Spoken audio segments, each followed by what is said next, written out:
my beautiful friends from around the world. It is 11:33 on the clock. Perfect time to welcome in some good energy after all that Halloween fun. Today is All Saints Day.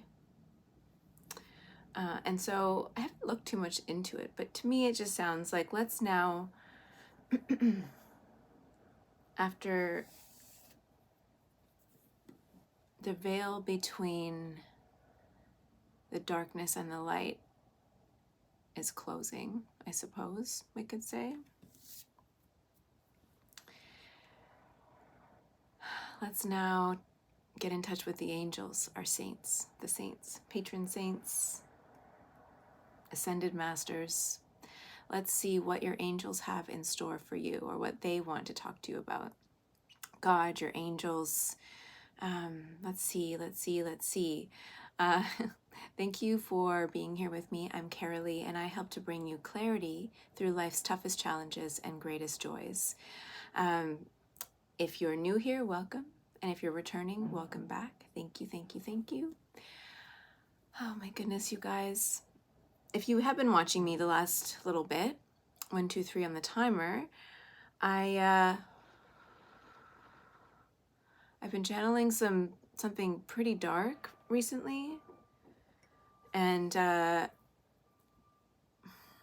sometimes it might seem like I have a hard time expressing what's happening, what I'm seeing. Today, I feel called to bring you this message from your angels. But at the same time, there's been so much going on in the 5D for me that I'm hoping to bring in some light energy, but I do feel a little bit heavy at the same time. So whenever I tap into you guys, I'm very empathic. I can feel your energy in my body. So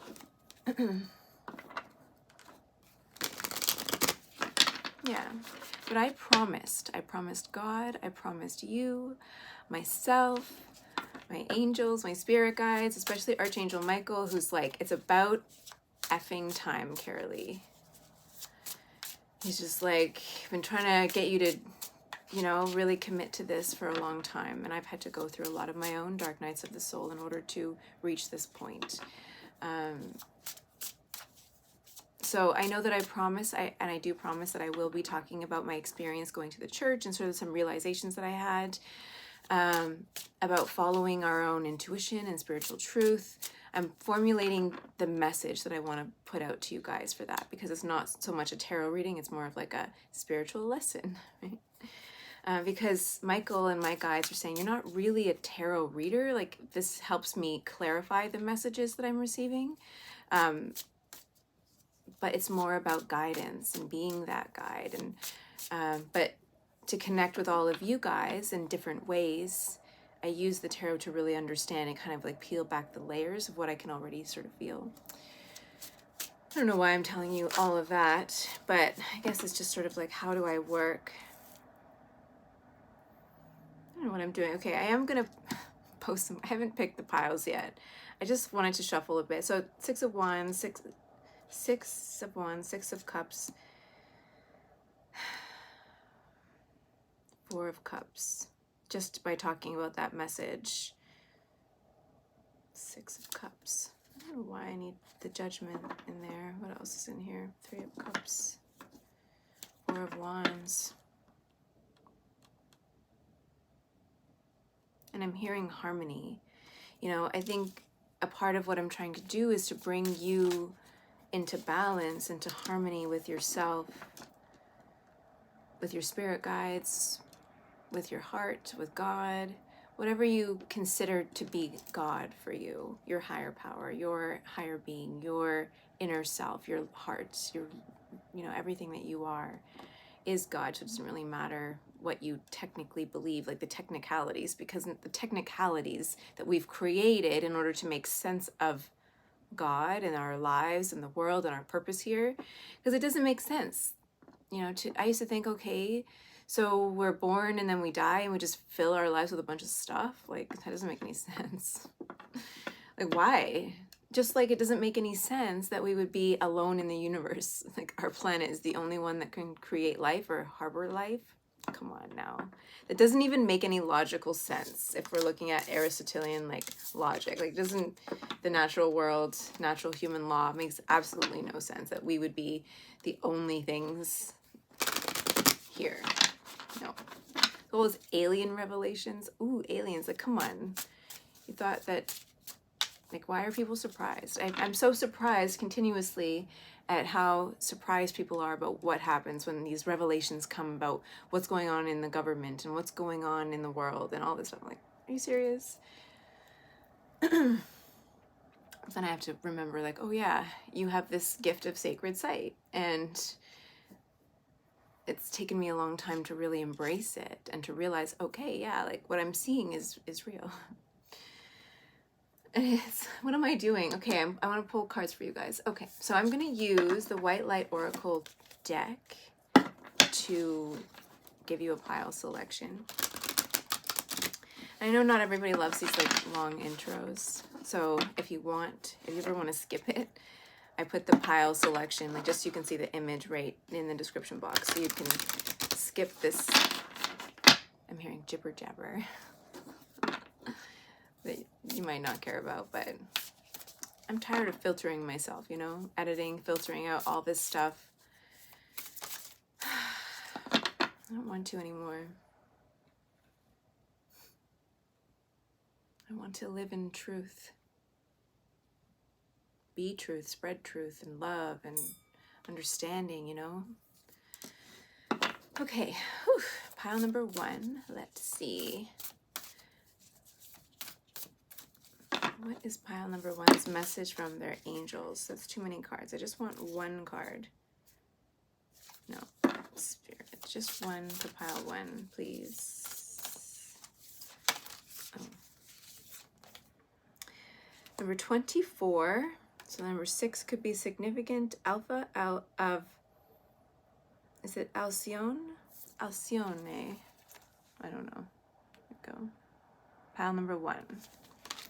I'm going to I'll read a little bit from the book to give you an idea, because I don't know offhand all the stuff. These cards are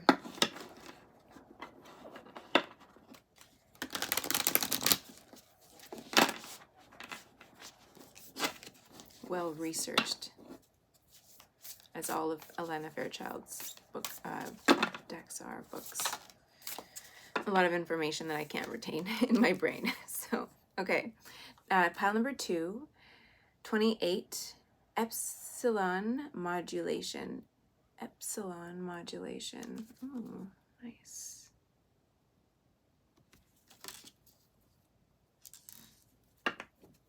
They're telling me, oh, and then pile number 3, 32, Lasya of Parvati. Oh, I love her. Beautiful. Okay. There are 3 piles. And this, I think they're showing me, is sort of the universal collective message. Sacred Scar. Oh, I love this deck. Number 31, Shaktipat of Seahorse is the bottom energy, I think, for the day.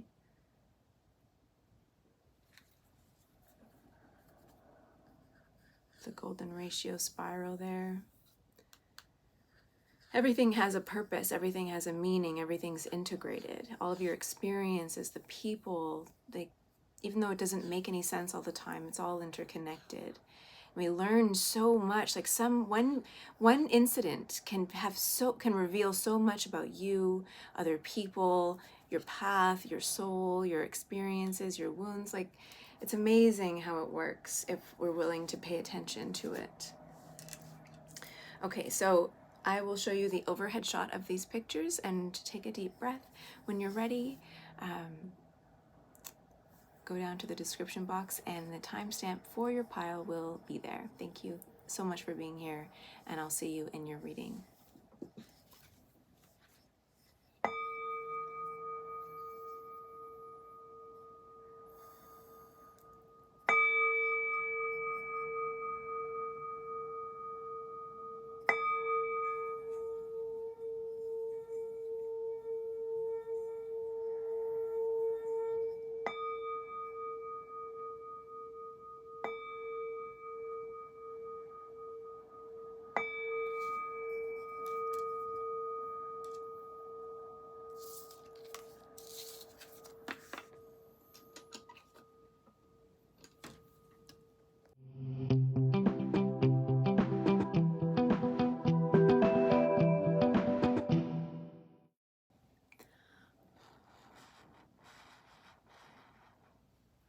Hello, pile number 1. Welcome to your reading.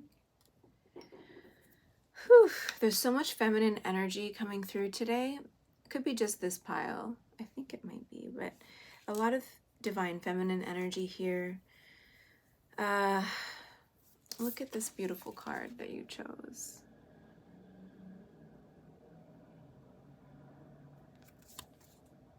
Grace, love, abundance, nurturing the self,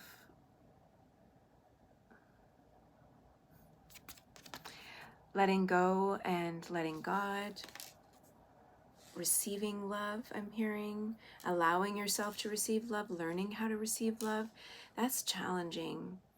If you weren't loved or you haven't experienced it, and then when you do and you have it, it can be extremely triggering. And this knee-jerk reaction is to run away and not trust it.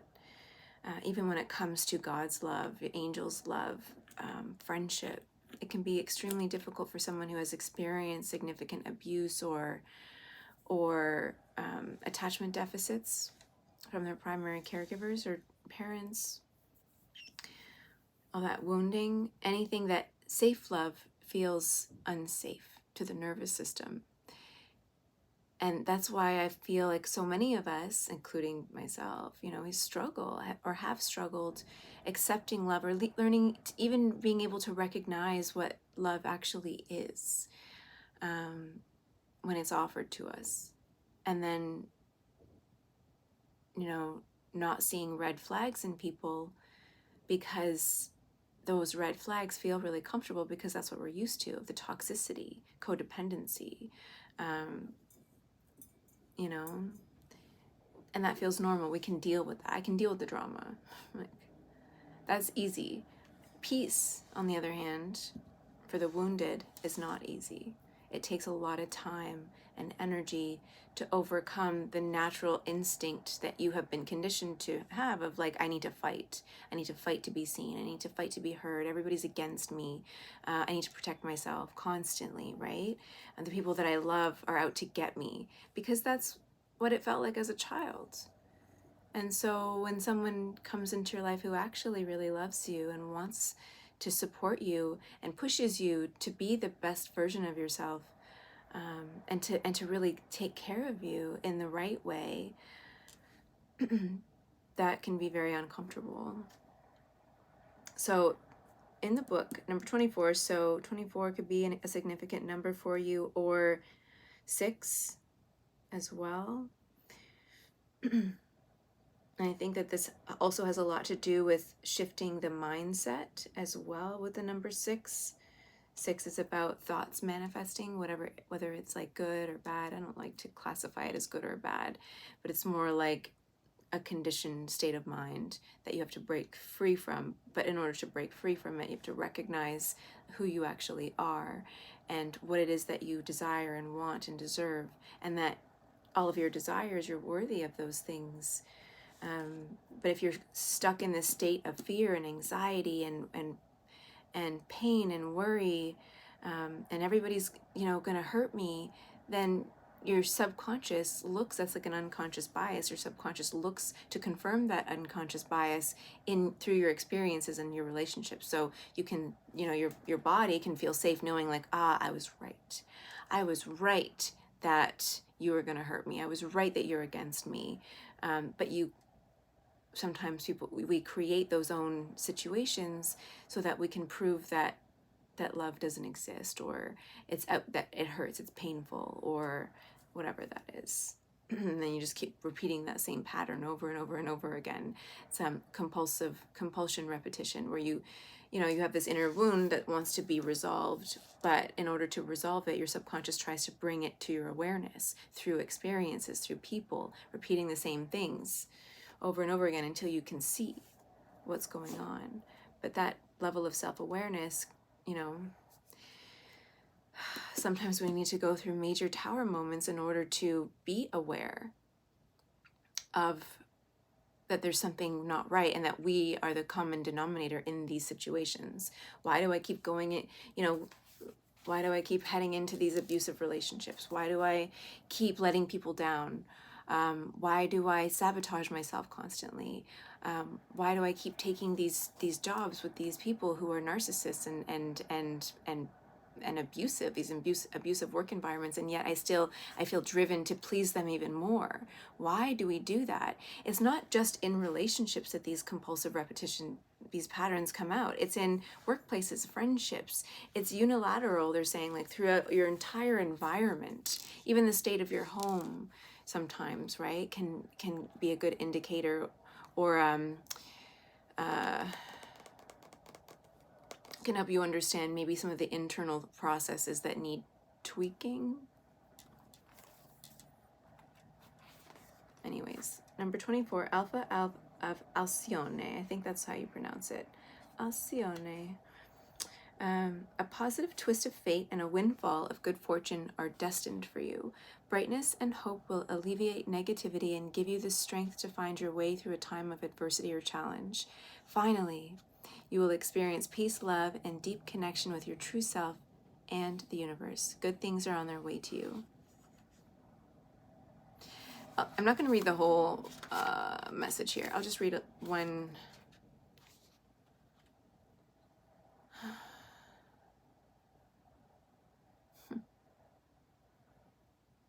Okay, I'm just going to read this little bit. The brightest star in the Pleiades star system, Alcyone, holds the frequency of love, the sacred feminine healing power of compassion, and the grace of mercy. In the myths of ancient Greece, Alcyone was so in love with her husband, is it Psyche, that she referred to him as Zeus, and he referred to her as the divine wife of Zeus, Hera. Zeus was so irritated by such grandiosity that when Psyche was at sea, Zeus struck his ship with a lightning bolt. In her grief, Alcyone threw herself into the sea. Moved by mercy, the gods transformed the lovers into kingfishers. These birds embody the spiritual medicine of abundance, love, prosperity, peace, and happiness, bringing blessings of hope and healing to humanity.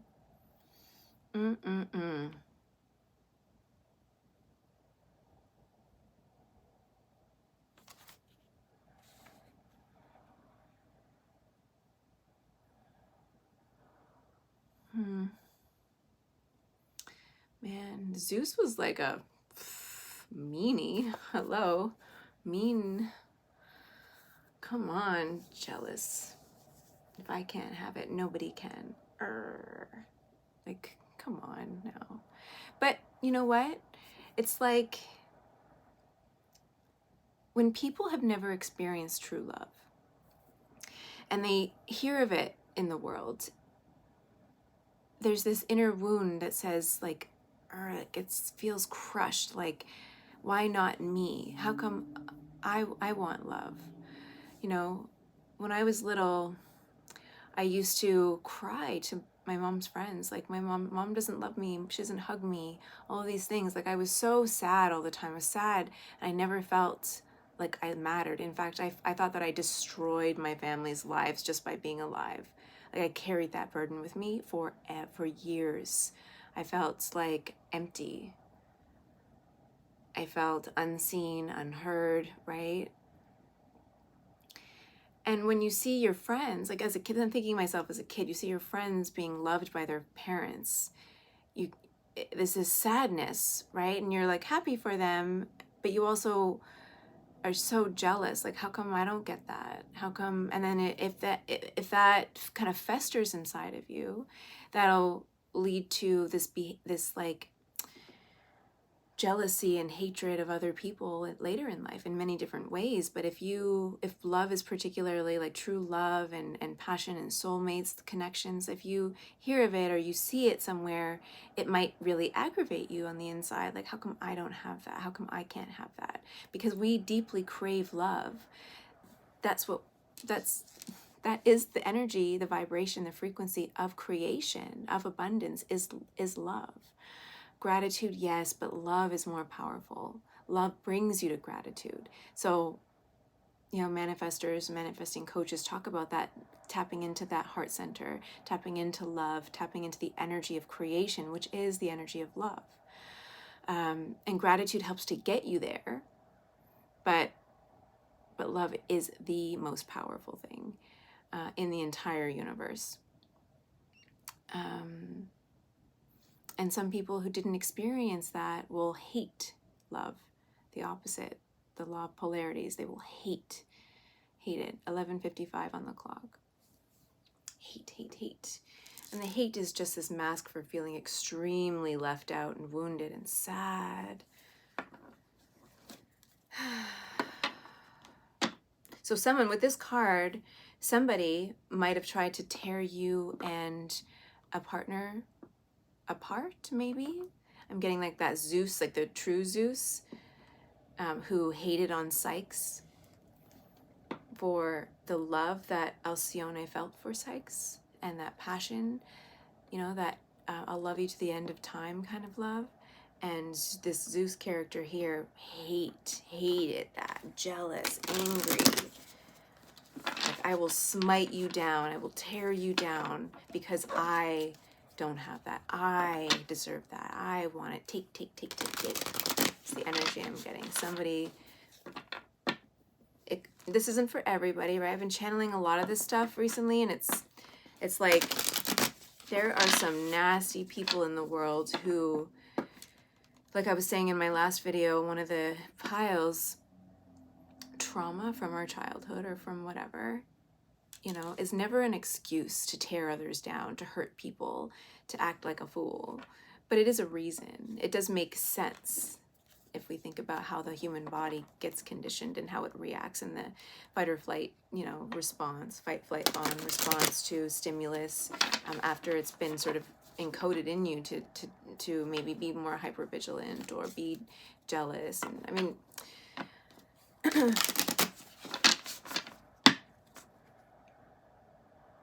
I have a friend, this is a side story, I have a friend I grew up with, and he grew up in like a not a great situation. Home was not the best, right? A lot of loss, a lot of trauma. And I don't see him very often, but what I'm realizing after the last time I saw him was when we were kids, he had this such a beautiful heart, you know, beautiful heart. He was sweet, anxious, you know, had a lot going on, but like cared so much for his friends.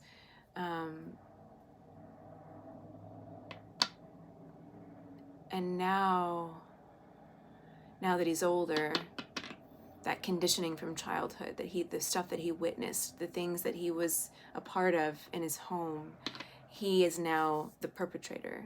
He is on that side. And he doesn't realize it and where it comes from. And watching it from an outsider's perspective, having, you know, really cared about this person, knowing them from childhood, but then knowing what they've grown into, oh man, it's so sad to see, but it's fascinating from a scientific perspective, you know, looking at like the childhood development and how it impacts us, to watch the evolution of somebody that you care about go into this state because of of the experiences that they've gone through. And doing what I do my best to like coach him and talk to him about what's going on. But until somebody has the realization for themselves, there's nothing you can really do to snap them out of it. That's in God's hands. That's why God sends us through these tower moments, these like really difficult challenges to awaken us to love, to ourselves, to his divine light. And they're saying, like the angels are saying, only the strongest survive. But that's what our souls come here to do.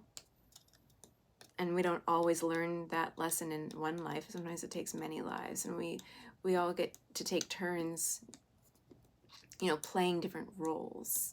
Sometimes, you know, we're the dark people that maybe need to come into the light or learn about coming into the light. I've been really working on peeling back the layers of all of this. Look, I'm not even peeling back the layers of our divine soul's mission, purpose, you know, who we are, love, expansion, all these wonderful things, these energy bodies. But then why is it that we come here? Why do we experience these lives? What is the multiverse? Because they've been really showing me the multiverse recently. Even glitches in the matrix, like looking outside, seeing different timelines around me. It's kind of crazy what's been happening recently to like in my conscious awareness. Just to understand, and how to understand how our human experiences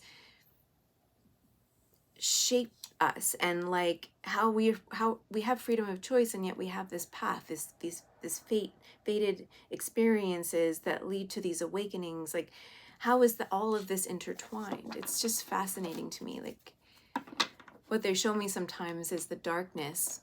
I call it hexus from Ferngully. That's what it looks like to me. Like crossing through the multiverse, like literally chasing light workers and people through the multiverse as they learn to travel through the multiverse. Literally. And I will be honest, I have not watched all of the Matrix movies.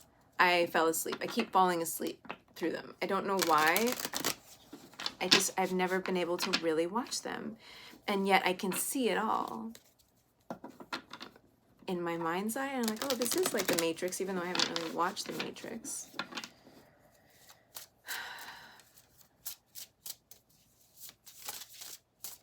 But it's all like there.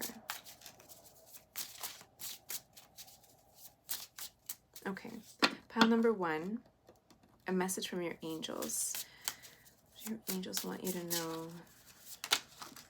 Whoa. Fool 2.0 at the bottom of the deck. Something coming back around, another opportunity for something, maybe doing it again, but smarter this time, wiser. 5 of Pentacles. Let me just lay these out and then tell you the story. Knight of Wands. The Hermit.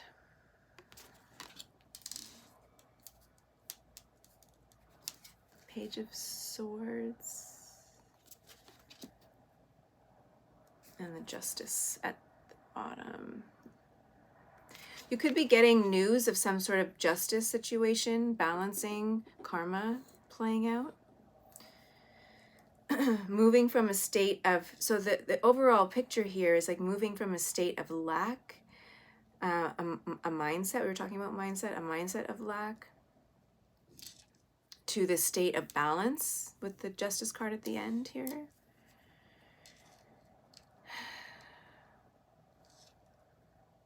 The Hermit in the middle is sort of the overall like peak, what's going on here. It's almost like somebody, either you or someone you know, or your partner, or somebody that you're thinking about, right? They're taking or this could be you, taking a really long, hard look at your past, right? Because the Hermit energy is right in the middle here, 1818 on the timer. And so you're like at a crossroads, or somebody's at a crossroads here, looking back at their impulsive behaviors that maybe got them into trouble financially, perhaps, or just this feeling of being stuck, feeling trapped, feeling abandoned. Look at this figure here.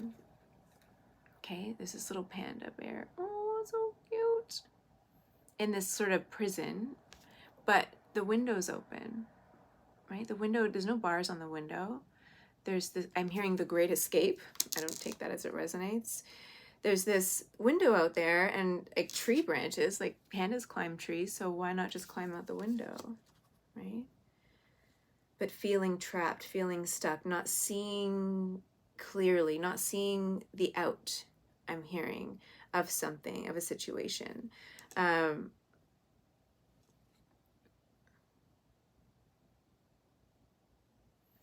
Although at the same time, so we go from the 5 of Pentacles to the Knight of Wands, like going from, it's a pretty fast, it's like going from the 5 of Pentacles to the Knight of Wands.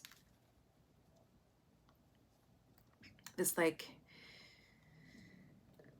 fiery passion, excitement, moving forward at a really fast pace, but with enthusiasm, feeling inspired to take action, just feeling inspired to follow the sun here, right? Following the light forward into a new direction. And then the Hermit here in the middle again is like looking back at all that, hindsight's 2020. How did I get into that Five of Pentacles energy? And taking some time to, with the Hermit in the middle here, also taking some time to integrate from those lessons.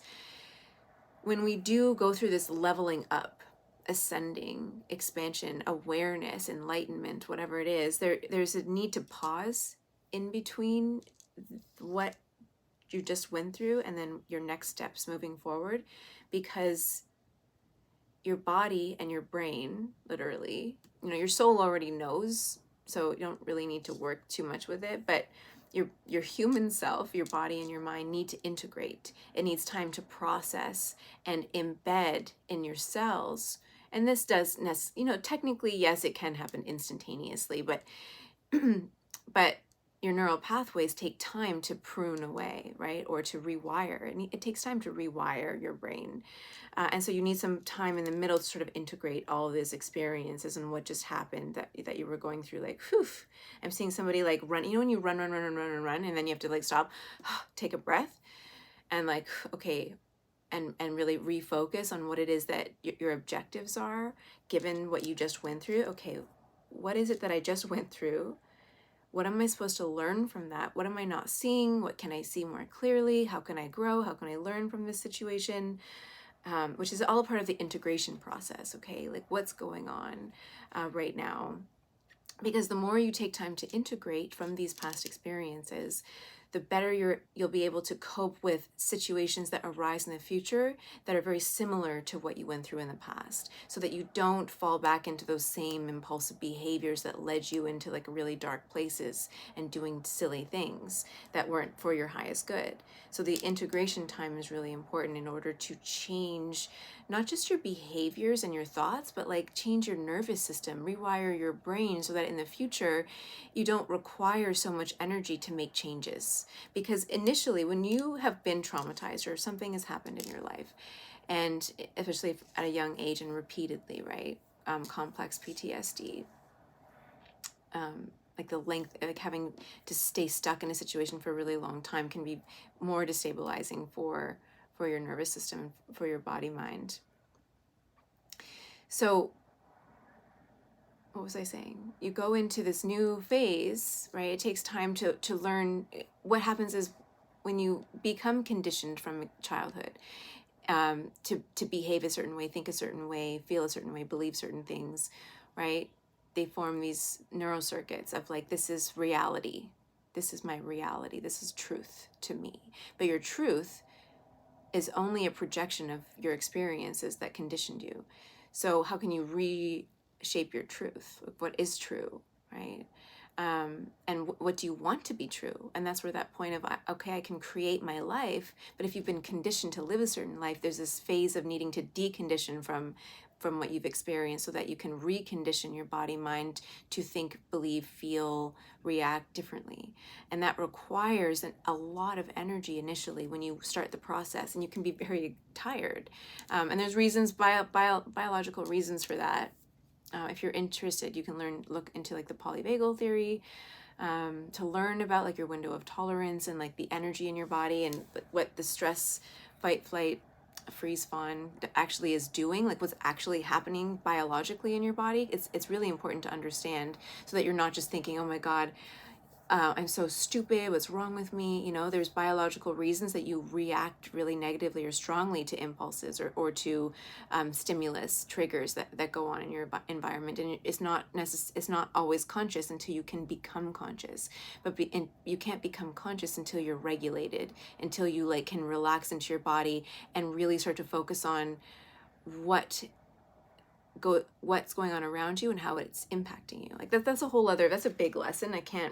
I'll be talking forever if I go that deeply. But anyways, there's this need to integrate. I think that's happening right now, or soon for you or somebody or a partnership I'm feeling. But there's definitely this need for like integration of the past so that you can choose a new future. or having to, with the Hermit here, also having to decompress from maybe something that just happened with the Five of Pentacles. It's almost as if they're showing me somebody who was trapped. It could be in a mindset, it could be literally trapped, or it could be they were stuck in a really bad situation. And then having this with the Five of Pentacles, maybe like being in a lot of debt or something, finances being an issue, and then getting this inspiration, this burst of energy to do something, to motivate yourself, to go forward, to try something new, to take a risk, to move forward with passion and purpose. And no matter, and not necessarily focusing on the 3D. So like Neville Goddard talks about, in order to manifest something, you have to focus on the prize and not pay attention to the 3D, what's actually around you. Just keep living as if you were already in your future. And Dr. Joe Dispenza talks about that a lot as well, in body, mind, soul, spirit, everything. And not to focus on the 3D, on the problems, instead of focusing on the goal, focusing on who you want to be instead of who you've always been. And then eventually your body and your mind will change, right? New neural circuits will form, and old neural circuits will be pruned away, or like less active, right? And they can always get reactivated. So nobody's, yes, you can change at a cellular level your, all of that, your neurons, and you can change all of that, but they can be reignited, I guess I should say. 12:12 on the clock. It can be reignited, right? So that's where managing your environment is really important when it comes to changing your life. People, places, and things are the biggest triggers for relapse. And not just in like addictions and stuff, but like in falling back into old patterns. So if you want a fresh start, you have to completely change your environment too. So in order to change what you think, you also need to change the environment that you're in that triggers you to think in old familiar patterns. So there's a lot there. I'm not going to go into all of that. I've off and on, I've tried working on courses, but God, a course just seems so, like an online course doesn't feel as impactful as you want it to be, but it's one way to reach a large audience at once. Anyways, there's a lot going on in the collective, in the 5D, in the 3D right now. But for you, that's like a big overarching cause and effect type message, but I feel like the Page of Swords here, I'm going to clarify these cards with these ones. You could be getting a message that there's some sort of justice, an ending to something. Somebody's getting justice, you're getting justice for something. Or a contract. The Justice card could also be a contract, right? If this is about money and you following through on your purpose. Five of Pentacles, like living in this, like, of scarcity, living in this mindset or this life of scarcity, maybe because you had to, maybe because, these lessons about learning to love yourself and value yourself. Right, so there could be this like, okay, moving into this passion and purpose, something like that, and then getting a message about justice or a contract, or things are really shifting and changing, and things are starting to be balanced out. So let me just get, because this is a big sort of overarching message. But then we have the 24, the Alpha of Alcyone. So that's like, this could be about a partnership, a relationship, or even like a business partnership. Take what resonates, you guys. Take what resonates and leave the rest. There's, these messages are just, I'm just channeling and putting stuff out there. I wanted to tap into your angels today and really get like a softer message. The High Priestess. Woo! Trust your intuition too. Really focus on trusting your intuition. The King of Cups on the bottom of the deck. So the King of Cups can be a water sign, Cancer, Pisces, Scorpio. Trust your intuition. Oh, and then a Page of Cups underneath of that. I think those go together. And Page of Cups could be a child. It can also represent intuition as well, creativity, a partnership, right? It could be like a partnership or a union, or a balance being created between a high priestess, king of cups, and a page of cups, so a child maybe. And then the 7 of Wands under that, 5 of Wands. So there's like, I don't know, you guys. I feel as though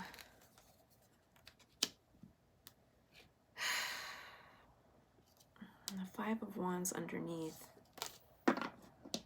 justice is coming. They're saying for a family or a group. Let me just get clarifiers for each of these cards. 5 of Pentacles, what's that? 3 of Pentacles, a partnership gone wrong. A business deal, partnership, contract gone wrong. 3 of Pentacles, which is about following your purpose, but it's also about cooperation or collaboration or work partnerships. But with the 5 of Pentacles, so there was a contract, and then the 10 of Wands at the bottom of the deck here. So something, a partnership, a contract, collaboration, or something did not work out. And it actually, I'm hearing dead inside. It's like it almost deadened you, or like it made you feel dead inside, or there's like, it was not what you thought. And it created this feeling of being trapped and stuck and abandoned and left out and feeling as if you had no escape. I'm hearing 5 of Cups. And it created this sense of loss inside of you. Like they're showing me that they're saying water under the bridge, because you see these cups here, this is a bridge, and then there's these cups and then the water under the bridge here. Water under the bridge. 7 of Wands, and the 5 of Wands again. Water under the bridge. Why am I hearing that? So 5 of Cups, whatever this contract was, this deal, this business opportunity or something, it did not go as planned. It went south. Maybe you had to cross a bridge or went like under a bridge.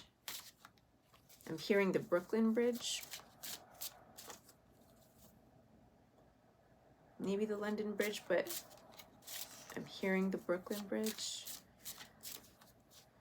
But anyway, it created some sort of loss, emotional loss and heartache.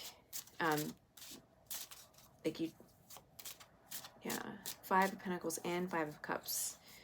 Yeah. Wow. Okay, so what's this Knight of Wands? 8 of Wands in reverse. So blocked communication.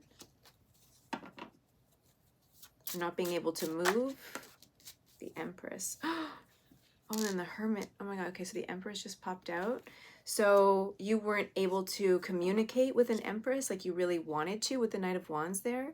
It's like you really wanted to be able to communicate with this Empress figure. So Empress could be some sort of mother figure, very mothering, nurturing person. Taurus energy as well.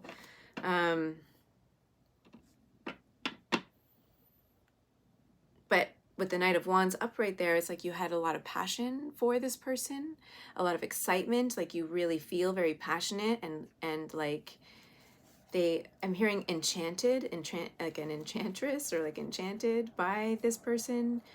They really inspire you, this Empress, but you're not able to communicate to them something. The Hermit was at the bottom of the deck under where this other Hermit is. Okay, a bunch of cards just dumped out. Oh, the King of Wands. Okay, so the King of Wands and the 2 of Wands at the bottom of the deck and the Fool. King of Wands. This is a fire energy. I have a feeling that that's like the Zeus energy in this situation. So it's almost as if, okay, hear me out. High Priestess is like the Empress in this here. King of Cups.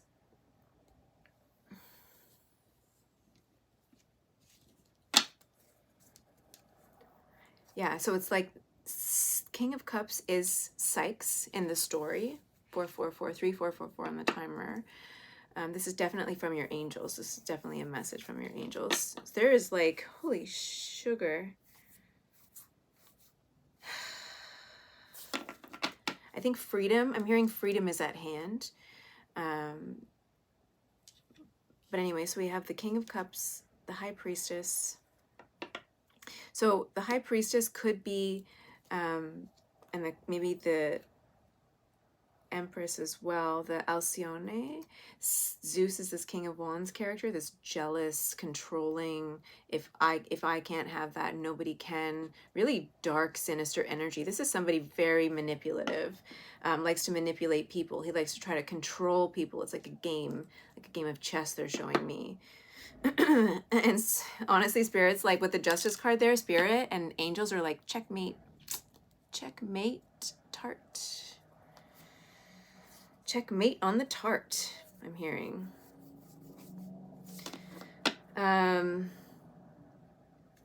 Yeah. Checkmate on the tart, the tartlet. Yeah, and then basically this King of Wands character, Zeus, jealous, controlling figure, like did something to the Sykes character, King of Cups maybe, in order to sabotage this connection of yours with intention. And that was all like very intentional because there's the Two of Wands here. It's like a game, like playing. What's the saying? Don't hate the player, hate the game, or something. Don't hate the player, hate the game. Like this is all a game to them. But in this card, this King of Wands here looks really sad. Like, frig. I'm hearing, what's that from? You Lose, Good Day, Sir. What's that movie? What's that? You Lose, Good Day, Sir. That's what I'm hearing for the King of Wands. Did I say the fire sign? Fire signs, Aries, Sagittarius, and oh my God, come on, Leo. Oh my God, Aries, Leo, Sagittarius. 3 of Swords. There, yeah, they wanted to create, and then the Devil. So we have the 3 of Swords, the Devil, and the Hierophant. Whew. Come on, focus, focus, focus. Knight of Pentacles, the Lovers. Ooh. Queen of Cups. Come on, focus. Oh, I love this Queen of Cups. She's my favorite. King of Swords. Air energy. Gemini, Libra, and Aquarius. And then the 6 of Swords. Yo, I feel like justice is coming for this King of Wands energy who tried to sabotage something for you.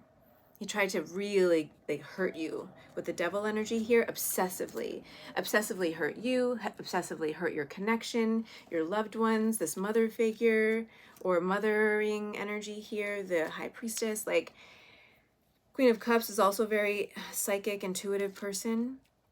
And the Lovers card here, this is like divine counterparts. You can't mess. Yo, if the King of Wands is ever gonna watch this, you can't mess with divine counterparts. Like Knight of Pentacles.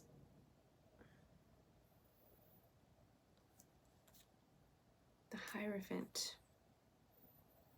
There's this like long-term commitment here with the Page of Swords and the Justice. And then the King of Swords energy, I think is another energy, but let me just confirm. I'm gonna put there, King of Swords. And then we're talking about justice here. So this could be like somebody like in the legal community, you know, justice of the peace, or like an investigator or something. Queen of Swords. Look at that. This is definitely a person. King of Swords, Queen of Swords, Ace of Pentacles. Yeah. So this King of Swords, Queen of Swords energy, they called something. I have a feeling that this is somebody who's actually working for the Justice Department or something like that, doing some sort of investigation on some sort of situation. And you are going to get a message, or you're going to be communicating something with the Page of Swords energy here. Let's see, what was that? The Knight of Cups in reverse. Let me just reconfigure these cards. I'm going to reshuffle these. Knight of Cups in reverse. I'm hearing, I'm sorry I turned my back on you.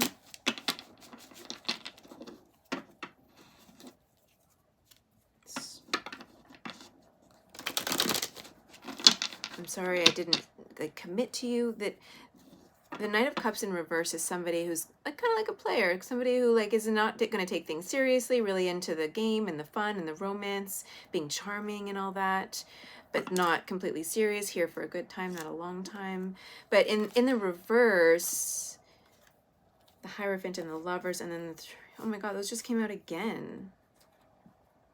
Yeah, like, I'm sorry I hurt you, with the Devil and the Three of Swords here. I didn't really mean to.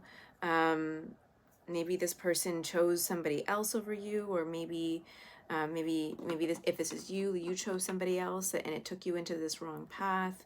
But these are the same cards coming out here.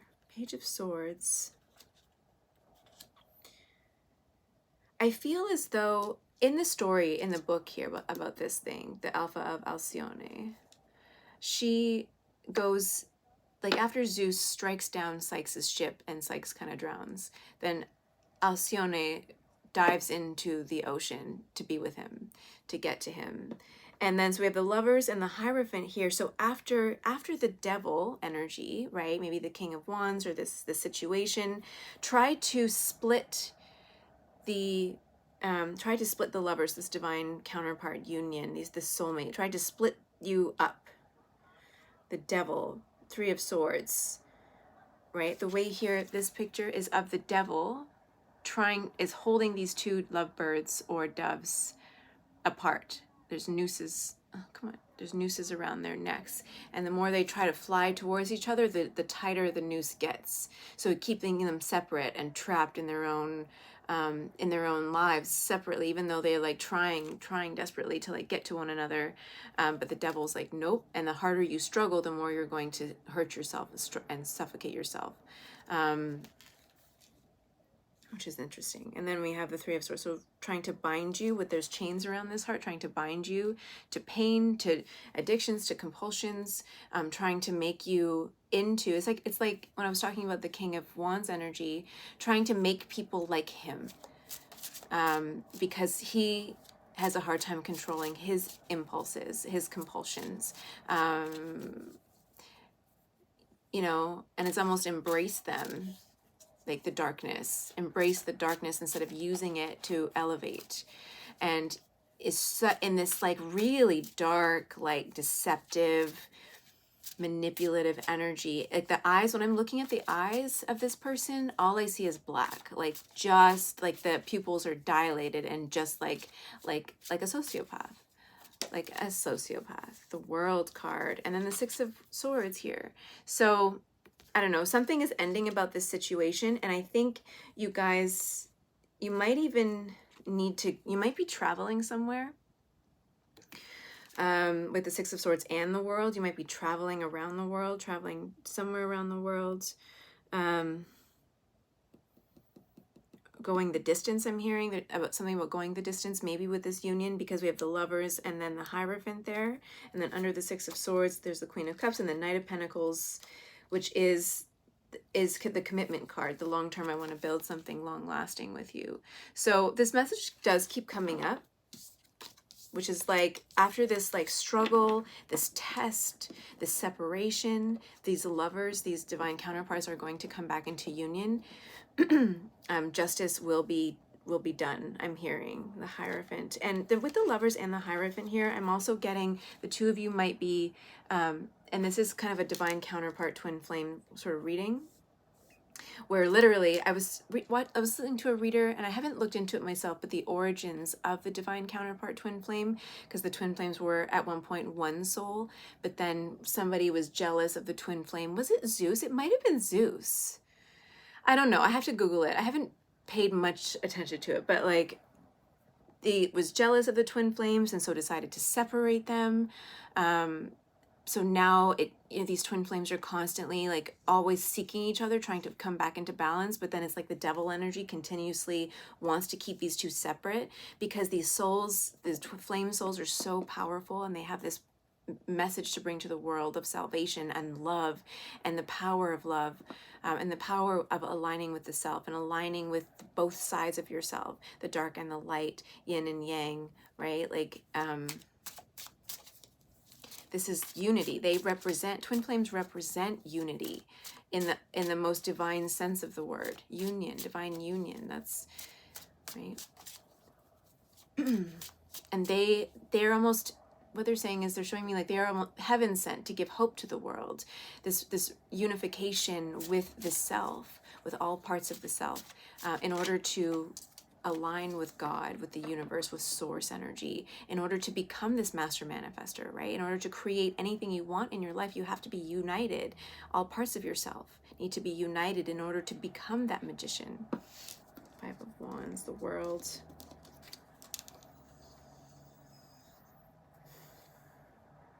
Yeah, there could be a distance here.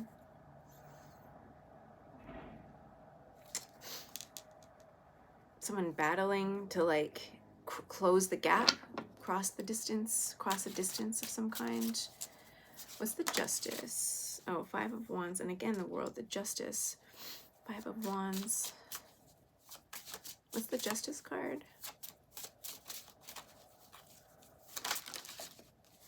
Seven of Swords, Ten of Wands, the Fool. Somebody is getting justice for trying to deceive the Fool. This person who had no idea what they were getting themselves into with the Five of Pentacles over here, and the Three of Pentacles that was there. This fool had no idea what they were getting themselves into, right? They were manipulated, gaslit, they were lied to, they were deceived with the Seven of Swords here. Look at this snake all wrapped around me, swords, lies, an illusion, empty promises I'm hearing as well. And this fool like lapped it all up, like, yep, I love it. I love what you're saying. I love what you're saying. Yeah, sounds good. And then the sugar hit the fan and dust went everywhere. They're showing me like just one big mess. Messy situation. So somebody's getting justice. Two of Cups, just as I was shuffling, for deceiving the Fool. Who's this Fool? I pity the Fool. I pity the Fool. Who's this Fool? Three of Cups, Page of Cups, the Hanged Man, Four of Cups. Wow, look at all these cups. Two of Wands, Page of Cups. So I'm asking, who is the Fool? Somebody who felt really unsatisfied with something, with their family life. With the Three of Cups here, can represent family, can represent celebrations, marriage, you know, like the actual marriage ceremony and the party after, like ceremonies, fun, family, connections, friends. Page of Cups, like I say, I always look at it as my daughter because she's a Pisces, and so I always think about her when I see this card. But children, family, kids, right? The Page of Cups was somebody who, with the Hanged Man here, there was something feeling really, whoever it is, that you feel really unsatisfied with the state of affairs. I'm hearing the state of affairs of the Page of family, feeling rejected, even with the Four of Cups, feeling rejected from family, from celebrating with family, feeling like an outcast. I'm hearing out on the outside looking in with the Hanged Man is what I'm hearing as well.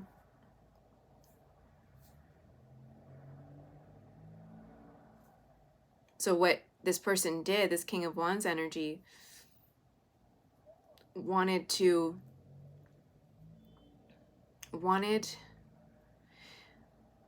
showing me, have you ever seen Hook? seen Hook, with Robin Williams. And there's that scene where Peter Pan goes to find his mother as a young boy. Like, he tries to go find his mother, and he finds her, and she has this new family. She has like a new baby and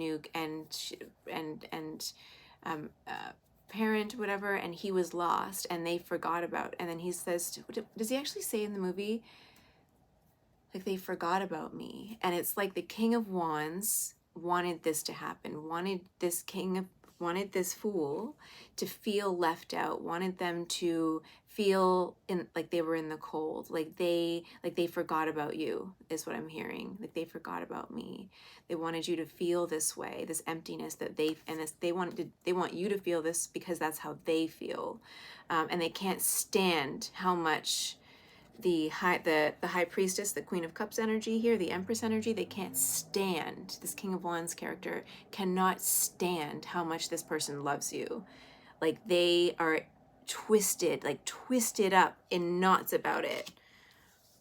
Like, it's this is them. Like, they're this snake wrapping around this blade, like cutting themselves, like just angry about somebody else feeling the love that this Empress has to offer. Like, they are just in knots about it, and they got you all worked up, all connected, entwined into some nefarious activities on purpose. Because I guess there's people like that in the world. Holy gosh. But there's justice coming for that person. God's gonna get ya. He's gonna get ya. One way or another. What is it? One way or another. I'm gonna get you one way. Oh man, yep. The universe is gonna get ya. So I think that your angels, though, we're looking at what the angels have to say about this situation. What am I going to use here? What deck?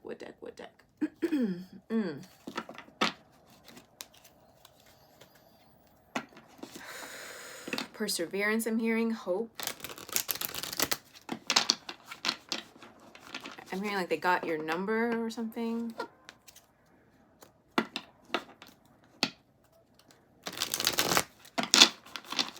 Angels, pile number 1. What message can I share? Oh, is this upside down? 4th chakra, Archangel Raphael, 38, healing. I'm gonna find you, gonna get you, I'll get you.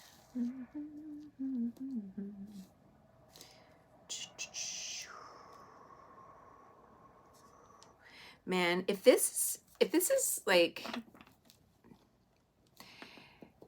this person, this King of Wands energy, must have been working on this for a long time, like plotting and planning to do something like this, to this degree. It's like something out of a movie. Like, yo, don't you have anything else to do?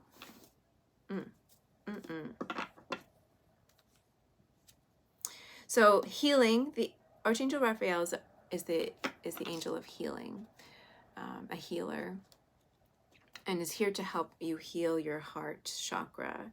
Woman holding a heart at the bottom of the deck. I think that with number 44, so really you are very protected. This connection is very protected. Healer of the ages, Jesus, right, is here sort of watching over this situation. Oh my gosh, happy family at the bottom of the deck. Number 4, again, protection, stability. Angel of love underneath of that. Door of spirit, angel of balance. Wow, okay. So the justice at the end of this is going to be for you. Love, healing, happiness, family maybe, right? A happy family, united, protection. Like, you are so protected. This connection, this divine union is very protected. And if it's not here in the 3D yet, I feel like it is. And I hate to say that maybe not in this life, maybe in another life, but I feel very strongly with the World card that kept coming out, that this story of yours that's unfolding right now is a message that's meant to be brought to the world in some way, right? About love, about not letting go.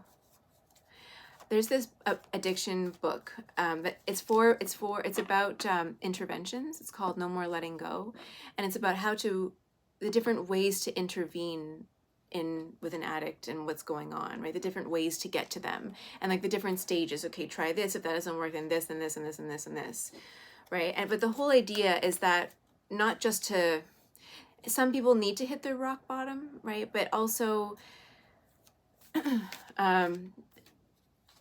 to love an addict or somebody who's really struggling with this inner wound is to not let go, right? To always show them that you are there for them in the right way for them and whatever they need, even if that is a legal intervention. Sometimes they need a legal intervention to kind of rattle them enough to say like, hey, when are you going to stop? When are you going to stop doing this stupid stuff? Right? When are you going to see that there are people who really, really, really love you and want what's best for you? When are you going to align yourself with love?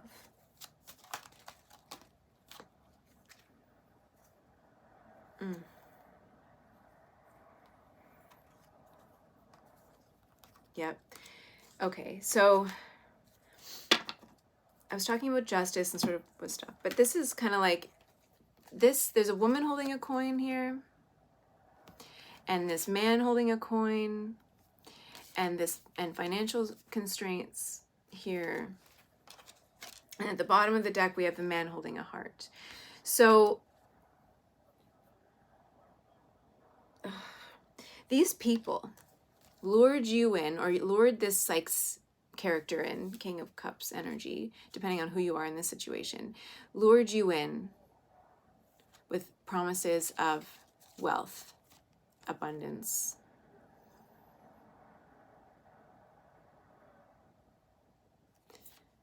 Right. But look at this cabinet, this financial constraints. The coffers are empty. They can't fulfill their promises. It's all these spider webs around money. That's been coming up a lot. Like there's all these spider webs, these traps set around money. They wanted you to fall into this trap. They lured you in with money, the promises of great wealth, but especially with the woman holding a coin and the man holding a coin. It might be two different people, right? This person could seem very spiritual, very witchy, right? With the black cat there, it might have seemed very spiritual and enlightened and whatever. Superstitious, I'm also hearing, right? So maybe you were like, oh, how could they can't possibly be, and then all the purple here, which is a regal color, purple, and the fields over here.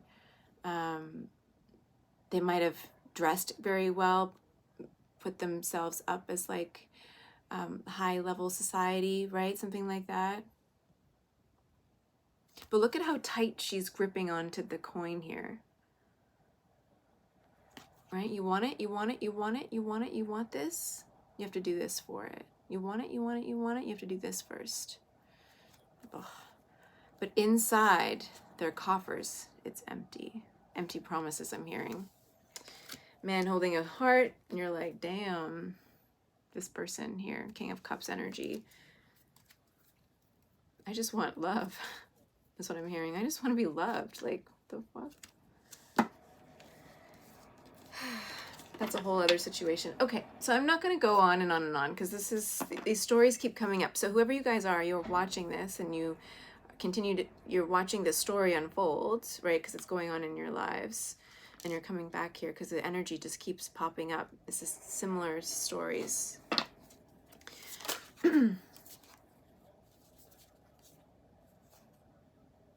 Okay, and then here with the Moonology deck, prosperity lies ahead, new moon in Taurus. So in the new moon, something might be significant happening around the full moon. Look at the bigger picture, full moon in Sagittarius. We just had a full moon not that long ago, so the new moon is like in the next couple of weeks, a week and a half or so. Look at the bigger picture. It's time to take action. So I think what this is saying is like prosperity lies ahead, right? Success is at hand. A personal issue reaches resolution, full moon in Cancer at the bottom of the deck. A new start is coming at the after that. Time for healing. So prosperity lies ahead. I think this wants you to have hope, right? That there is a resolution, even financial gain after this situation. Prosperity. I don't want to give mixed messages to you guys. Prosperity lies ahead.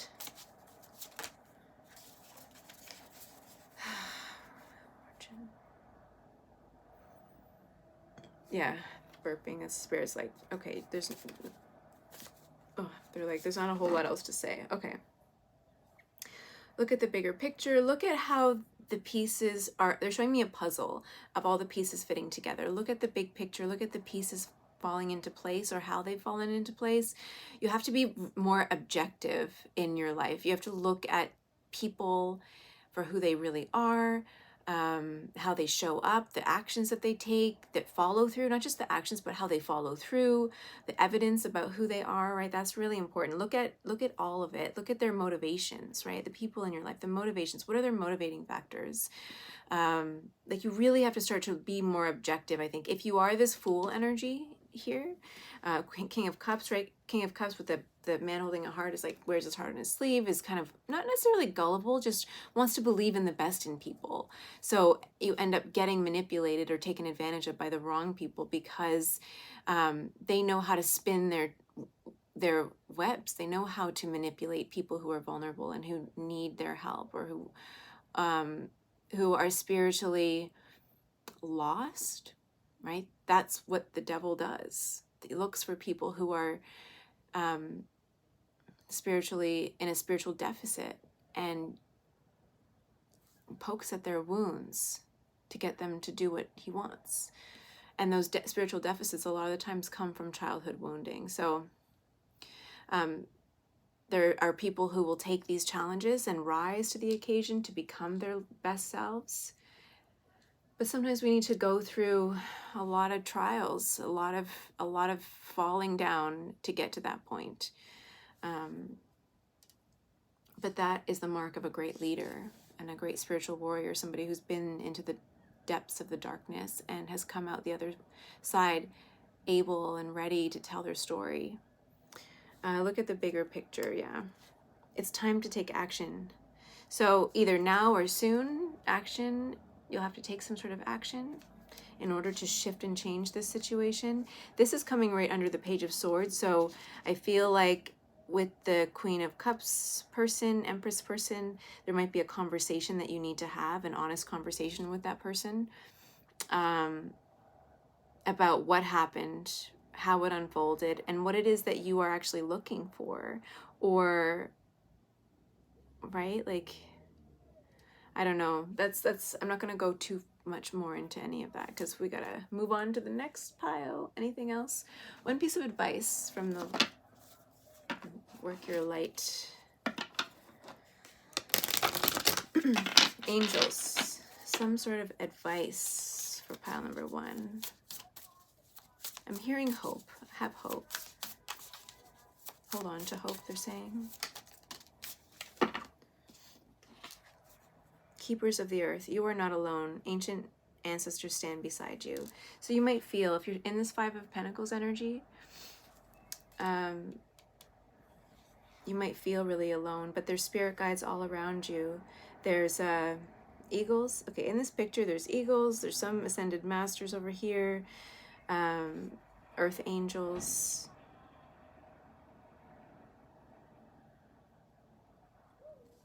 Elephants.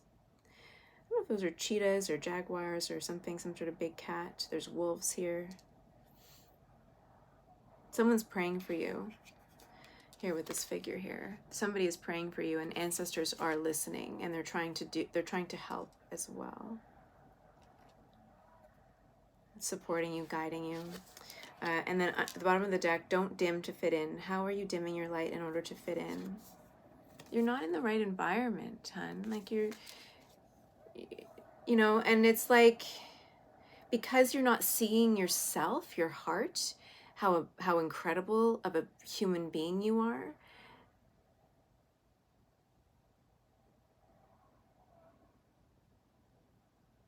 you know, you're dimming your light in order to fit into a community, a group that don't see you. Look at this figure's closing their eyes. Like your light is almost too bright for people that you dim it down, whether you see that or not, whether you know that you're doing that or not. You're dimming it and holding yourself back to feel included in a community, in a group, because maybe you didn't have that before. And so it feels really good to be included, even if the people who are including you, you know, you don't love being there, but it feels good to feel wanted, to feel included, and you know, to be a part of something, because humans are designed that way. We're designed to feel and want to be in a group, to be included in a group. It's very painful and hard to feel like an outsider and an outcast. But where do you want to be? What alliances and alignment do you want? That's really important for your soul purpose, for your mission. Not everybody is going to be right for you, and you're not right for everybody. So who do you want to align yourself with? Break the chain, yeah. Ancestral patterns, healing, rewriting the future. It's time for a change. And that has to come from within. 555, as I said that on the timer. So big changes are happening. Some sort of justice is coming. They don't want me to go into all that stuff right now. I think, you know, but yeah. So that's your reading from your messages. There's a beautiful love story unfolding here, I think. And then your angels want you, the most important message here is to have hope, and to stop turning a blind eye to the red flags that you're seeing, okay? Alliances, allegiances, right? Like, there are people out there that really see you and value you and want to love you. There is this beautiful connection there that has been intentionally sabotaged, and you didn't see it, and they probably didn't see it coming. It just sort of happened, and this is unfolding. But I think at the end of the day, the message that you guys will be able to bring to the world about love, about, you know, about healing, and how our wounds and our traumas get us into these tight situations, and how to move forward. Like, I think you guys have this beautiful story that you can share with the world eventually, but you have to kind of get through this. But justice is coming, and I think that there's going to be this very important open-hearted communication that is going to be had amongst many people in your life, that you know, it just needs to be, they're just showing me somebody who just really needs to open their heart and be very vulnerable and open and honest about what is happening. And maybe with the blocked communication that we talked about earlier in the reading, like, you haven't been able to have that conversation, but like, that opportunity is happening soon-ish. I looked for time, so it says sort of soon, but is there a time frame for this sort of justice? Nothing is yet set in stone. Is there a timing for this justice communication? Communication is key. They're not really, they're just, what do you need to release? Fiery climax approaches, adjustments are required, a time to give rather than take. So I think this is a very pivotal moment in your soul's journey about transmutation and elevation and following your path, following your heart, and doing what's right instead of what feels good.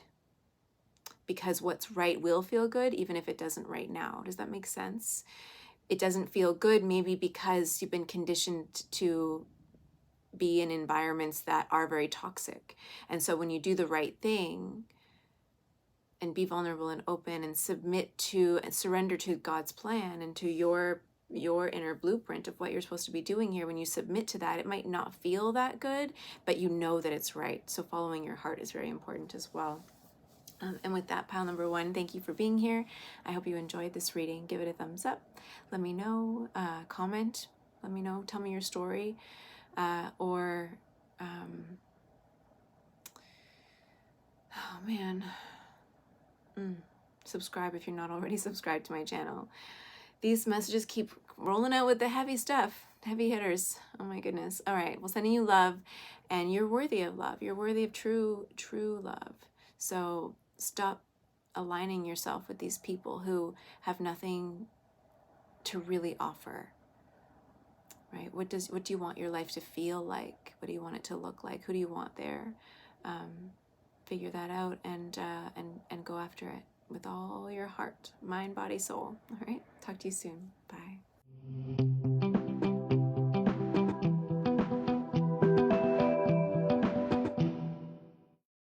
Hello, pile number 2. Welcome to your reading.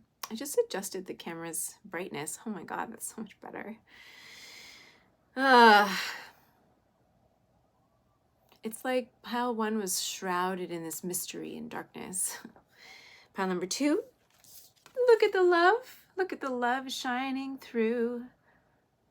The love, heart and mind connected to the divine. Chakras aligning or aligned. This person is feeling their way in the dark, feeling their intuition. Eyes are closed, using their fingers to sort of like feel the energies around, like what's going on. Could be magic, right? Like casting spells or like magic, working with energy, Reiki, I'm getting as well. Feeling through the darkness, though, is the strongest message coming through here. Aligned, all chakras aligned, trusting, having faith in the messages. Like it's almost as if this person, you know, when you see psychics and readers sort of talking, like sometimes you might see I'm talking to you, but my eyes are over here and I'm thinking, and they're showing me visions, right? I'm getting the visions and hearing what they're saying, and so I have to kind of turn away so I can get the messages and sort of integrate them into sort of and process them to be able to relay them in real time, which it's not always easy when you're recording and you're trying to do all that and you have all this information just downloading and you're like, what am I supposed to say? How do I like put that into words for this person? And spirit, God, source energy, angels, they use your own personal human experiences. If you're a psychic and a channeler or tarot reader or a spiritual person, you'll know what I mean, where like you get all these messages and sometimes you have this blocked, you can't like get it all out or get it out the way that you want. And then I find that sometimes after I do a reading, I think, oh, I should have said it this way, or I could have done that. But source, God, spirit, angels, whatever, they use your body, your mind, your experiences to give and deliver messages. So we can only channel and deliver messages based on what we've experienced to the most part. Some people are able to see a little bit more and receive more of the like broader messages, but then you're not able to decipher them if you don't have the experience or the knowledge to decipher the messages, and the messages don't come out right, or you're just kind of like saying words, saying things without understanding what it means and giving no context to people.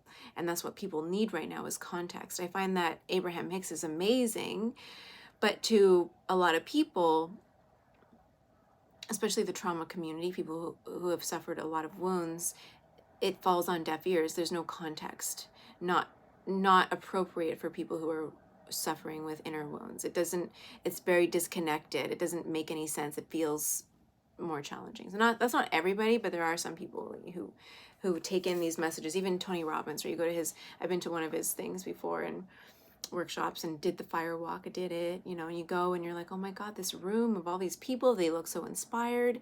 And I've been to Dr. Joe Dispenza's, one of his weekend workshops, and people are like, yes, yes, yes, love it, love it, love it, inspired, yes.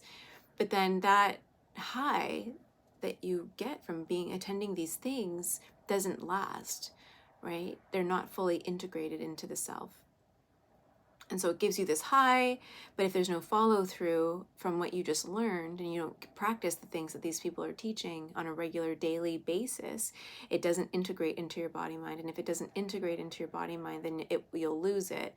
And kind of, a couple of years later, a few months later, think like, oh, but I've done all this self-help work, this healing work. Why is nothing working? Well, there's a biochemical biomechanical reason for that, right? And it's not just saying affirmations 20 times a day, 100 times a day. That's not going to do anything if your body isn't regulated, if you're not fully integrating the experience with the intention and the belief system that's going to help you to follow your path forward, up and out of some difficult times or patterns of behavior, compulsions, all that. So it's a process. Healing is a process. That's why.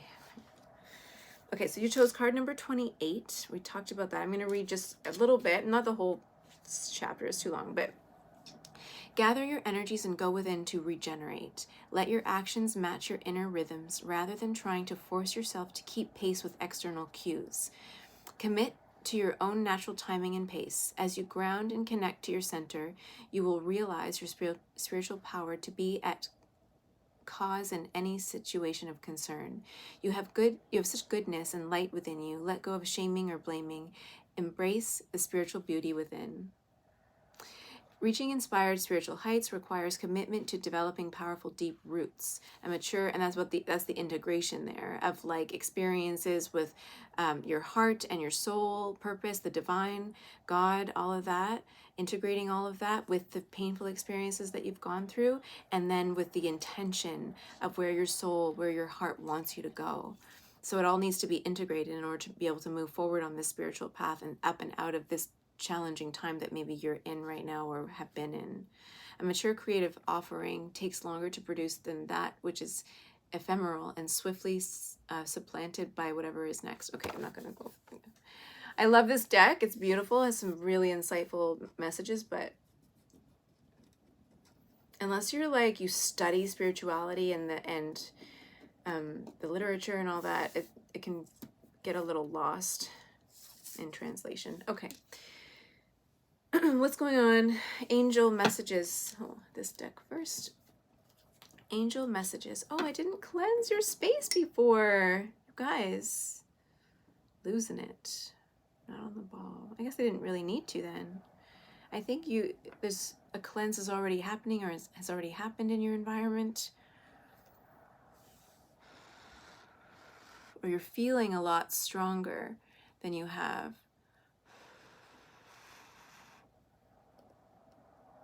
I'm hearing in a long time.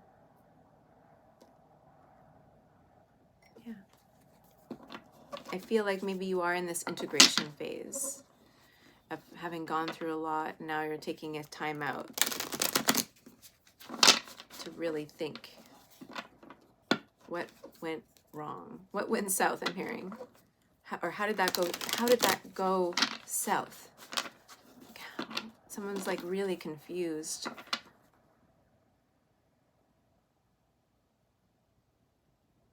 It's like I'm seeing somebody, and you might be a spiritual healer or spiritualist or witch or whatever watching this right now.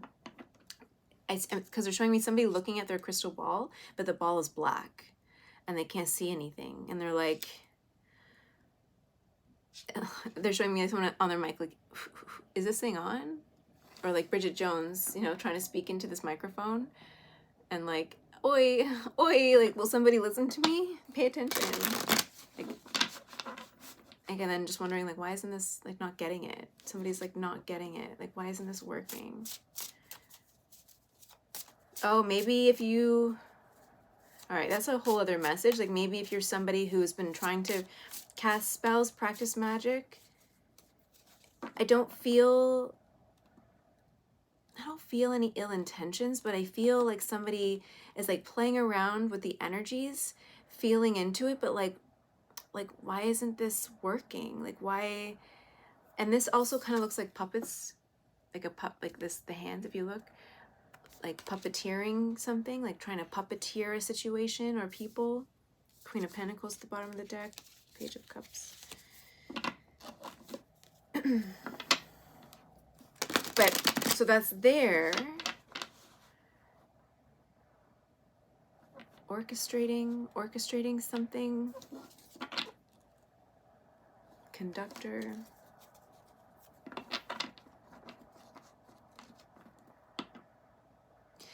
They're showing me like somebody, like a conductor trying to conduct like an orchestra, but like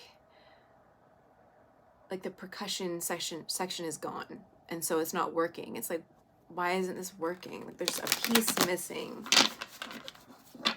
which,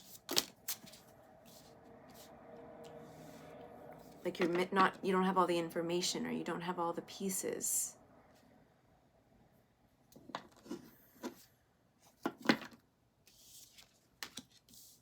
Five of Pentacles, and Three of Cups, King of Wands, Page of Pentacles.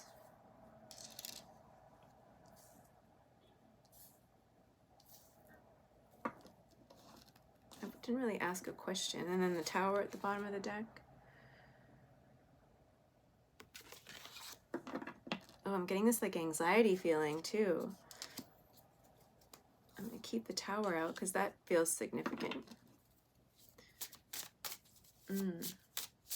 What is it? I feel like even I'm blocked. Like I'm looking at this.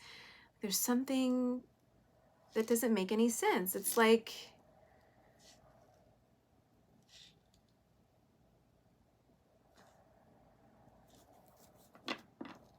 all the pieces are here. Everything looks good. And yet the Five of Pentacles is still here. Like things are still not working out. Grabbing at straws, I'm hearing. This Five of Pentacles, there's like, here, all these like, all this hay, but I'm hearing grabbing at straws, or like picking up, and those aren't sticks. It's like somebody is like anxiously like picking their nails or something, or pulling at themselves, or something is fraying, like something's frayed.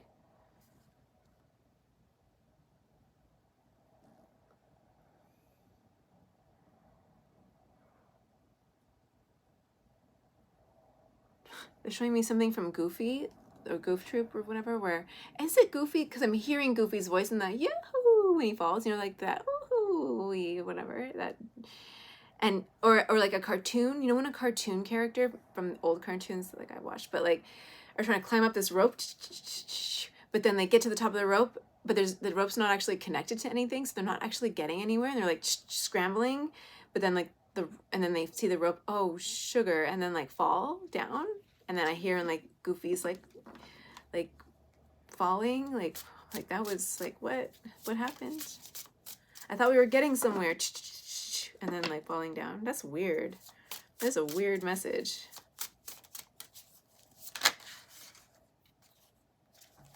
Walking away. Okay, I feel like I need to restart this. Why is this here? Your angels, the message from your angels. Five of Pentacles. The Five of Pentacles came up in the same spot for pile number 1. Queen of Cups, Five of Pentacles. Four of Swords, Seven of Cups.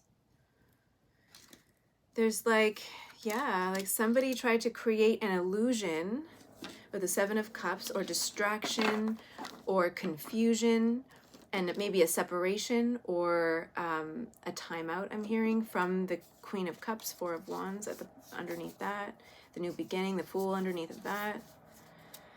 I don't know if I showed you all these cards. So the Fool here. Actually, no, you know what? I'm going to put those over there. That over here. So I don't know if I showed you these. I can't remember. I've been chatting. Five of Pentacles. Financial instability. Feeling left out in the cold. Feeling separate. Some things not working out the way you thought. Three of Cups after that. Celebration, community, family, partying, I'm hearing. Three of Cups can be about celebrating, but also like overindulgence and partying, drinking kind of stuff. King of Wands. Energy, fire sign, Aries, Leo, Sagittarius. Knight of Pentacles, earth energy.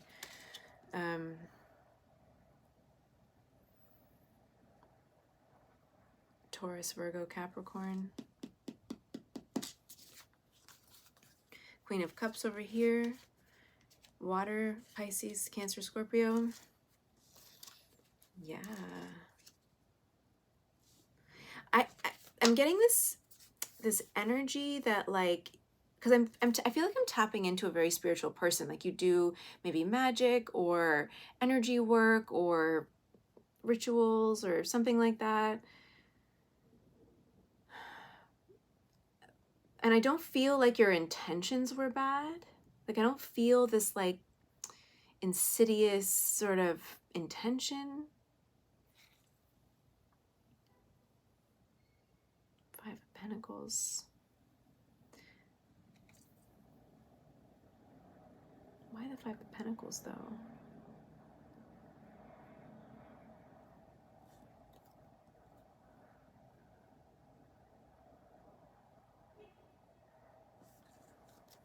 Tower. I feel like you...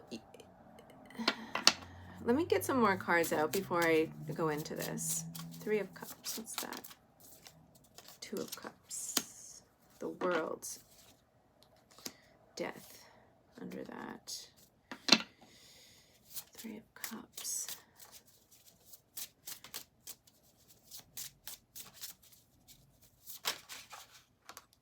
Justice with the King of Wands. Again. That was similar to Eight of Wands. The Star. Queen of... Oh, it's Eight of Wands. Underneath the Justice, I'm going to take that. Some sort of justice is coming for this King of Wands energy. Eight of Wands, it's coming in quickly. If it's not already here, it's coming in quickly. Or you're going to hear about it very, very soon if you haven't already heard about it. I'm getting a knot in my stomach. Like, you're feeling really nervous about something. Yeah, Seven of Pentacles, about a plan that you had. Knight of Cups, Knight of Wands, Three of Pentacles. It's like a lot of people involved in this. There was a plan that you had. Four of Cups didn't work out. There's a lot of loss going on here. Tower. A plan that you had to hook somebody. This Knight of Cups character. Romantic. Hook somebody. Offering them this cup. Right? Nine of Wands. Passion. Fiery passion. Enthusiasm. Motivation. Inspiration is the Knight of Cups energy. Moving forward with high expectations kind of thing. Three of Pentacles is like a work connection, contract, partnership, cooperation, something like that. Four of Cups, but it's Four of Cups is like either rejection or feeling really unsatisfied with the outcome.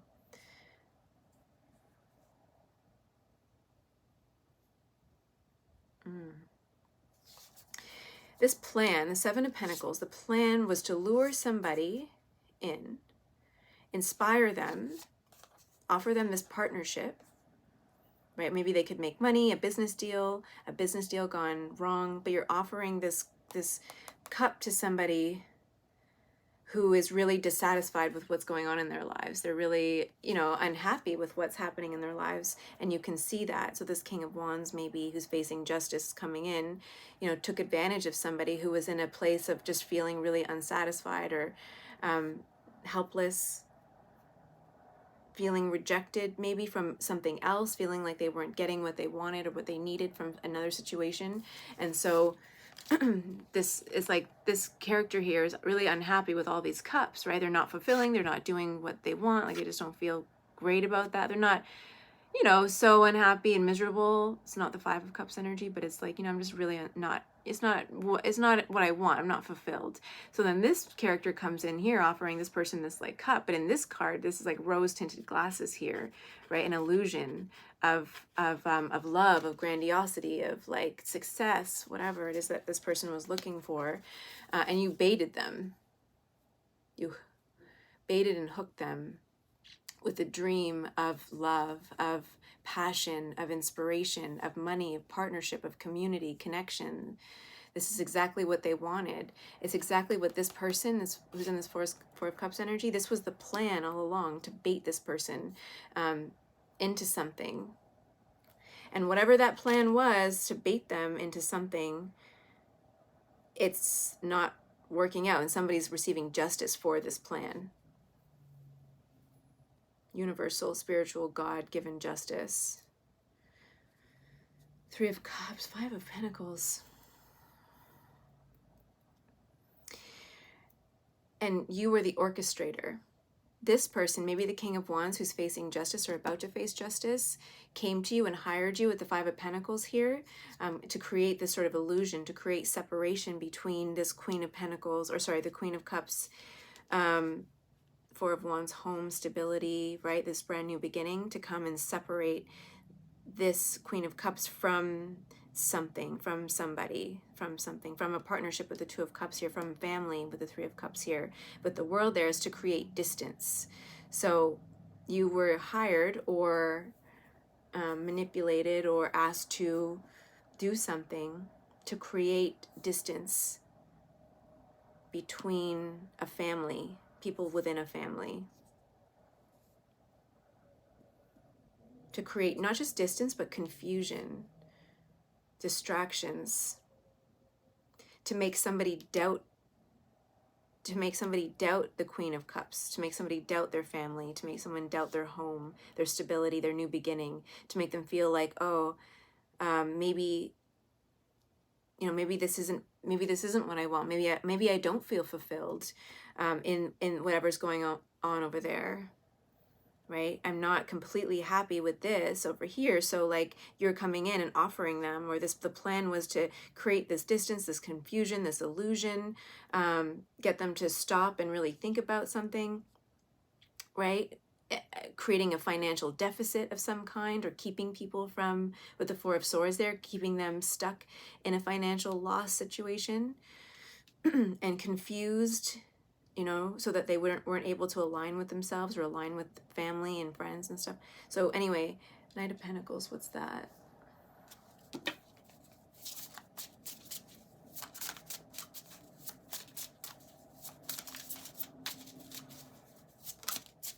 Ten of Wands. Two of Swords at the bottom of the deck. Confusion again. Misdirection, I'm hearing. Ten of Wands. Overwhelmed. Burden. This Knight of Pentacles energy is really burdened. So Earth energy is really burdened and confused, and like, what happened with the plan? It didn't go to plan. It was supposed to be a long-term plan, success. Like at the end of the day, I think there was supposed to be success and longevity. I'm hearing longevity. High Priestess. Star. Seven of Wands. But this High Priestess got in the way. Yeah. And you weren't expecting it. Seven of Swords, 2222 on the timer. 2222. You weren't expecting it. This High Priestess knows the plan, saw the plan, wasn't deceived by your plan or by this plan. Saw right under the veil, right under it. And you're like, what? And the Lover's here? Right? Divine union, counterparts, decisions, choices.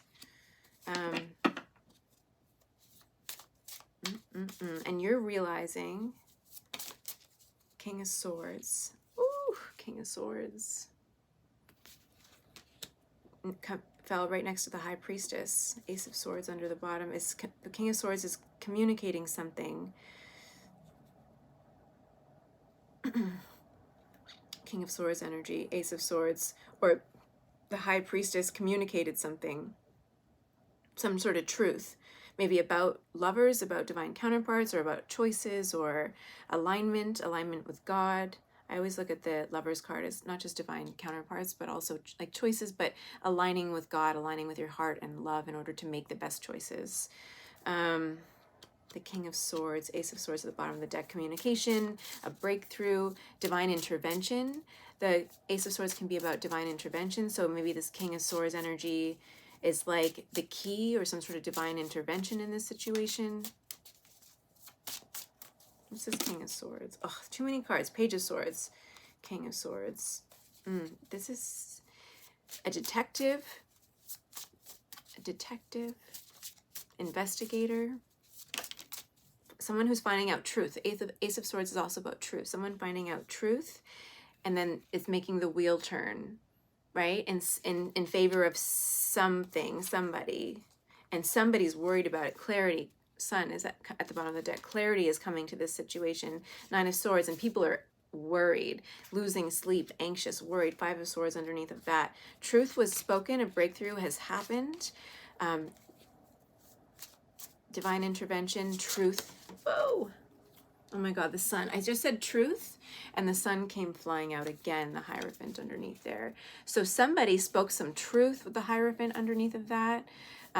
Maybe a Queen of Pentacles is like all clammed up, I'm hearing. Queen of Pentacles energy could be with the Knight of Pentacles here as well. Queen of Pentacles is Earth sign, Taurus, Virgo, Capricorn. She is like holding back, like anticipating something. Somebody spoke some truth about a Queen of Pentacles maybe, and she's now like worried about her stability. Or holding back, like holding something back, like, oh, I don't know, like clinging to her suitcases, might be ready to leave. Look at this with the 4 of Pentacles here. This Queen of Pentacles might be trying to leave, exit the country, pack my bags, gotta go, gotta go, gotta go, like in a frenzy. I'm seeing somebody in a frenzy, like packing their suitcases, like, okay, I gotta get out of here.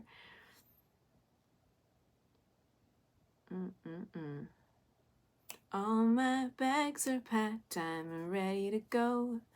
I'm standing here outside your door. I hate to wake you up to say goodbye. So kiss me and smile for me. Tell me that you'll wait for me. Hold me like you'll never let me go. 'Cause I'm leaving on a jet plane. I don't know when I'll be back again. 1, 2, 3 on the clock. Yeah, they're like, I am donezo with this. Out of here. I'm not going to jail for you.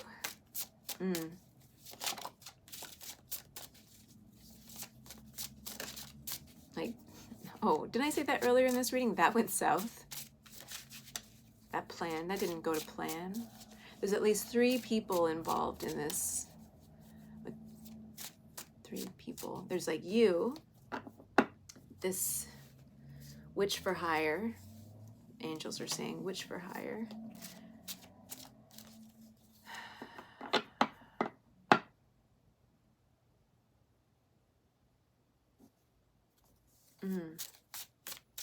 And you didn't know what you were getting yourself into. So it was you, witch for hire, spiritual doctor, some kind, witch doctor. Island of Dr. Moreau is also coming to mind.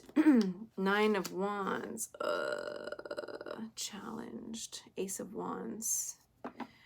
Yeah, whatever action, Page of Pentacles, whatever you were trying to do, Page of Pentacles, a new opportunity. This was like a new opportunity for you to elevate on your spiritual path as a spiritual witch doctor.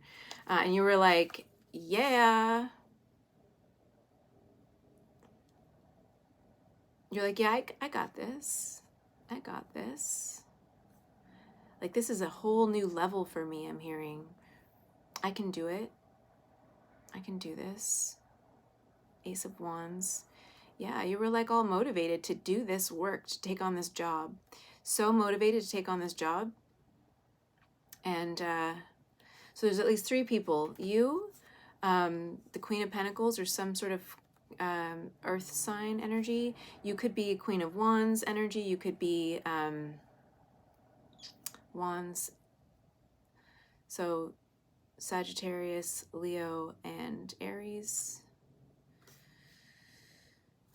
The Queen of Wands is also like a witchy, one of the, like the witch sort of card. Very passionate, very fiery, very, you know, inspirational, right? You could be very inspiring. And so somebody came to you and offered you this job. Page of Pentacles. Oh, Page of Pentacles offered you this job. And you're like, yeah, that's different. I got this. I could do that. I'm seeing somebody like they're, you know, fluffing up your nails, polishing your nails. Shh, I got this. Shh, I got this. Don't worry about it. Ace of Wands, inspired. You were like, yeah, new opportunity, growth on this path. Like, I am amazing. I got this. I got this. But then you were blocked. You were blocked. Your spiritual gifts were blocked.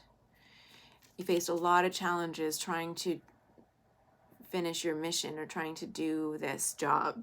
A lot of blocks.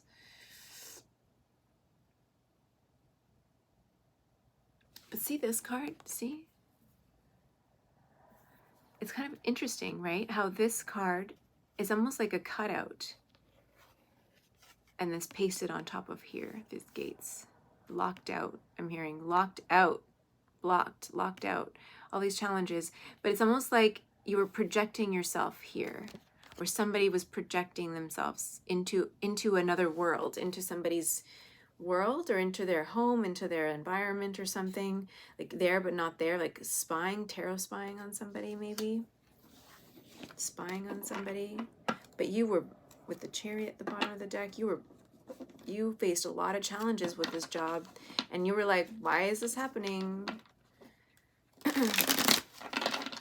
This wasn't the plan. Why am I being blocked? Why is this so hard? But now you're seeing it clearly, I think, with the plan and justice. This King of Wands person is getting justice, and you're like, oh, I didn't know that that was the plan. Like, I didn't know what I was getting myself into. And then there's this Queen of Pentacles energy, somebody else who's like packing their bags, like, I'm out of here. And you're like, I'm hearing, can they tie this back to me? Because you're just a spiritual witch doctor. You're like, I'm just messing around in the 5D. Just messing around in the 5D.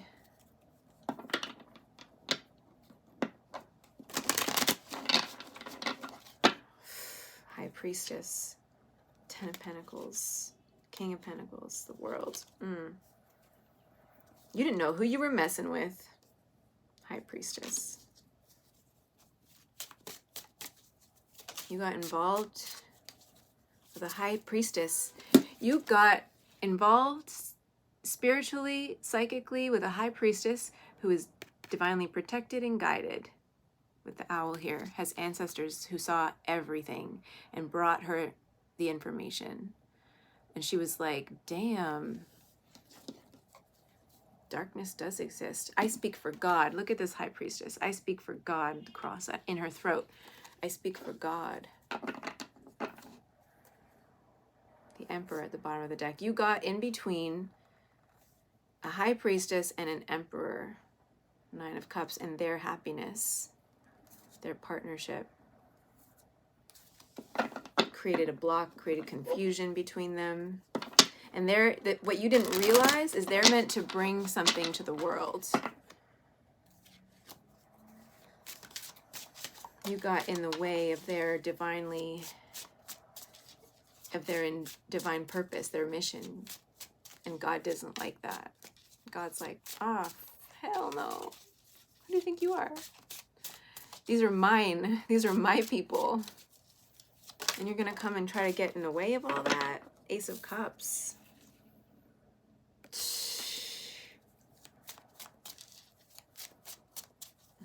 Can't get in the way of this love. You can't. King of Cups, 2 of Pentacles. 2 of Pentacles, Page of Swords, Queen of Swords. Man, yeah, you tried to sabotage. 7 of Wands. All right. So here we have, did I show you these? Ace of Cups. 2 of Pentacles. 2 of Pentacles, and then the King of Cups came out. You tried to distract or have this King of Cups energy, Pisces, Cancer, Scorpio, from love, from this true love person over here. Page of Swords, Queen of Swords. But the truth was spoken or revealed to this Queen of Swords energy, somebody determined, or a legal figure, right? Someone who's on the side of justice, I'm hearing. Seven of Swords. You tried to betray, someone tried to betray these people. Or, oh, with the Page of Swords, it could be a child. This could be a mother and child who are clairvoyant, who see very clearly with the High Priestess there, and saw the bad intentions with the Seven of Wands there, and put up a fight spiritually in the 5D, right? They saw everything that was going on. And they're truth sayers, they're truth speakers. They work for God. They are God's spiritual light workers here. Wheel of Fortune, yep. Ten of Pentacles, yep. They are here to bring change to the world.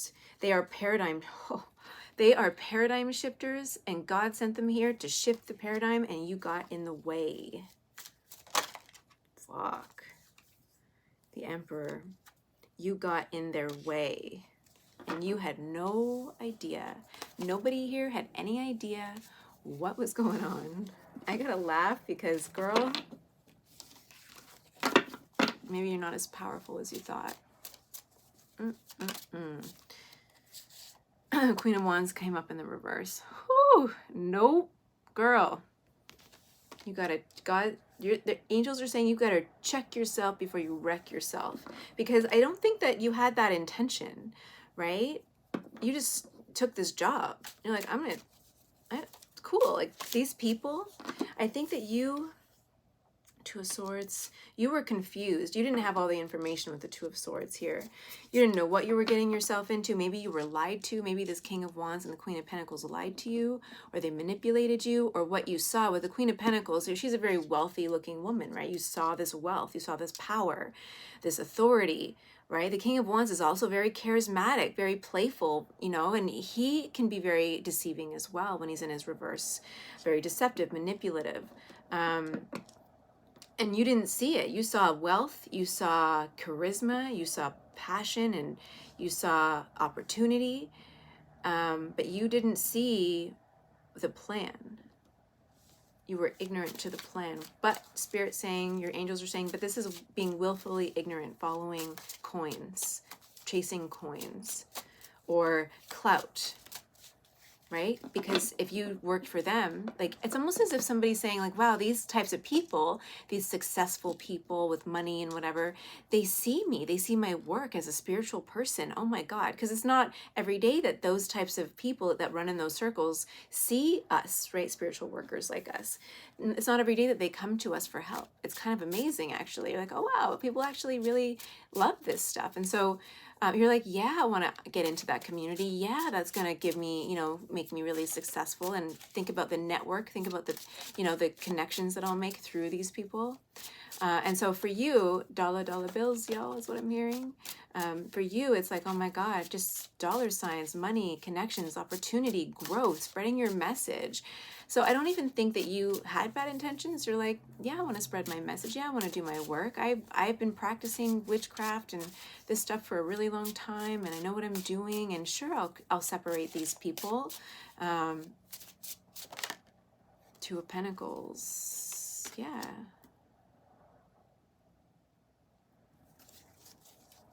Ace of Pentacles at the bottom of the deck.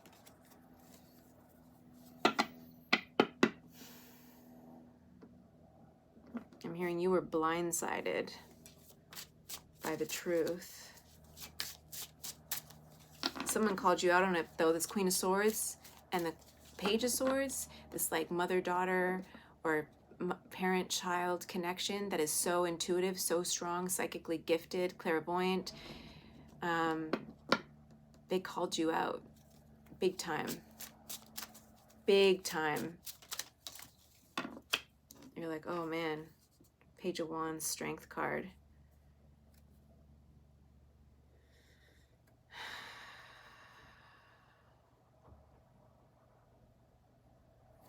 Look at this Page of Wands. Look at the alignment. It looks like a yoga figure, or that Leonardo da Vinci picture, you know, like the Like, I got to realign myself. I need to realign my alliances, my allegiances with the Strength card. I am, you know, I'm not in the right alignment. I feel like you're going through right now. Your angels want you to realign yourself so that you can align with the truth, with the divine, with God, with love, strength, power, resources, on the right side of justice. I'm hearing as well. Like, you might not get like legal justice because of who you are in all of this. 8 of Pentacles in reverse. You have not mastered what you're here to master yet, and that needs some work. Ace of Wands. Yeah, a lot of action, rethinking action. You have more work to do when it comes to your spiritual gifts, when it comes to spiritual alignment. Because if you were spiritually aligned the way that you thought that you were, you wouldn't have been deceived by these people. Your angels are saying you wouldn't have been deceived in this way. You would have seen the truth earlier on.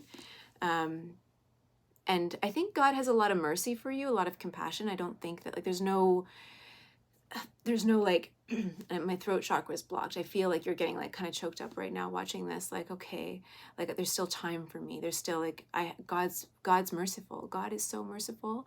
And he knows that we get tripped up by the devil so easily when we're not right in ourselves, when we're not right in our hearts.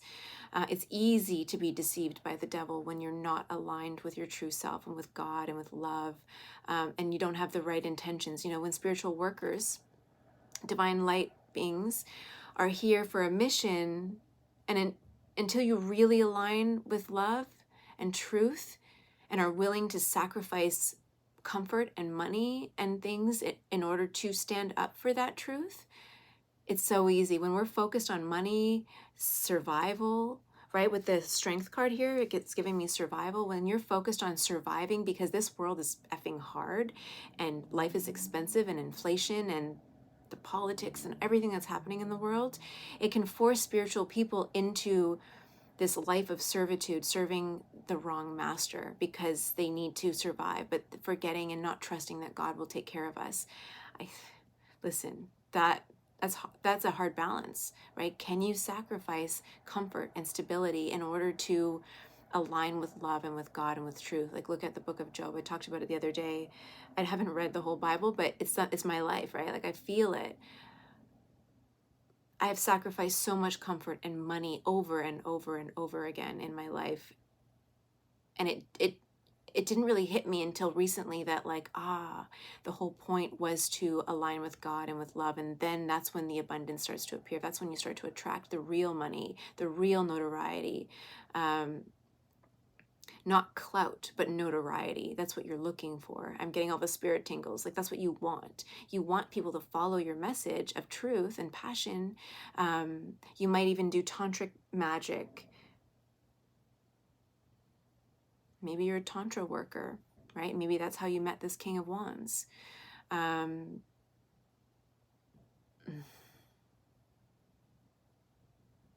he told you all kinds of things. I'm not going to get into that because I don't care.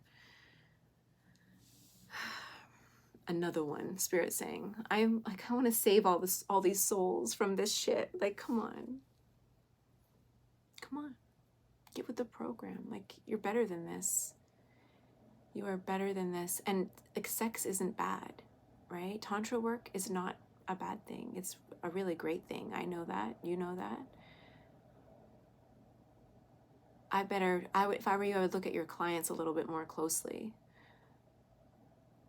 Right? This King of Wands person who might have come to you, right? Could have been very suggestive, very generous with an offer.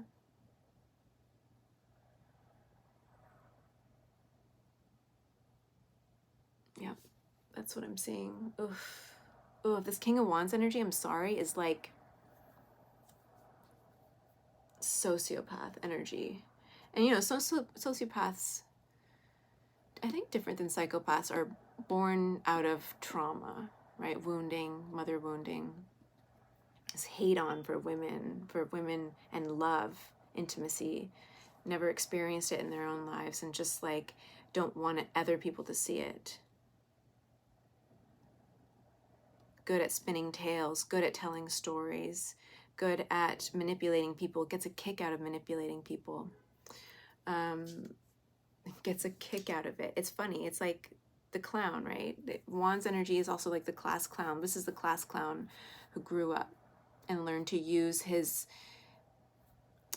energy to manipulate instead, right? And maybe if he's a king of wands, he might be a leader. He might be, in business somehow, some sort of a manager or a leader of some kind, owns his own business, right? Very successful and charismatic and a great, people look up to this person. But inside, they're the king of wands in reverse with a lot of demons, proclivities, hurting people, likes to manipulate and hurt people, likes to see what he can get people to do, and he really gets off on it. Anyway, your angels, the message for you is that your angels want you to check yourself, and you still have some work to do when it comes to your spiritual alliances, allegiances, and the way you're spreading your message. And it's not that tantric work or sex work is bad in any way, because tantra and sex is very healing. Reclaiming your power after abuse. People go in to do like dominatrix work and it helps some trauma survivors, rape survivors reclaim their power. Like, there's so much beauty in that, for sure. But you have to be careful. But when you start to dabble in magic and energy and people's energies, when you don't really know, you don't have the full story, if you were more elevated on this spiritual path, you would have seen the signs, you would have seen the truth, and you would have felt the true hearts that were entwined in this. Yeah, here we go. Oh, Broken Heart, the bottom of the deck. I was just shuffling Broken Heart, bottom of the deck. The Garden and the Gate. Happy family. So what you actually did was kept a family separate, a true family, a divine family. Broken hearts, you caused a lot of damage, a lot of pain, a lot of suffering, and someone's getting karma for that. And God is saying, like, the angels, they want to give you mercy because there was no, God sees your heart. God sees everybody's heart. There was no ill intention here. You just saw money and clout and success and possibilities, for your own business and your own the work that you were doing, spreading the work. Like, you saw this community of people and you're like, yeah, jackpot. But if you were on your path, the right path for you, for your heart, aligned with the right alliances, it doesn't matter what you believe God to be.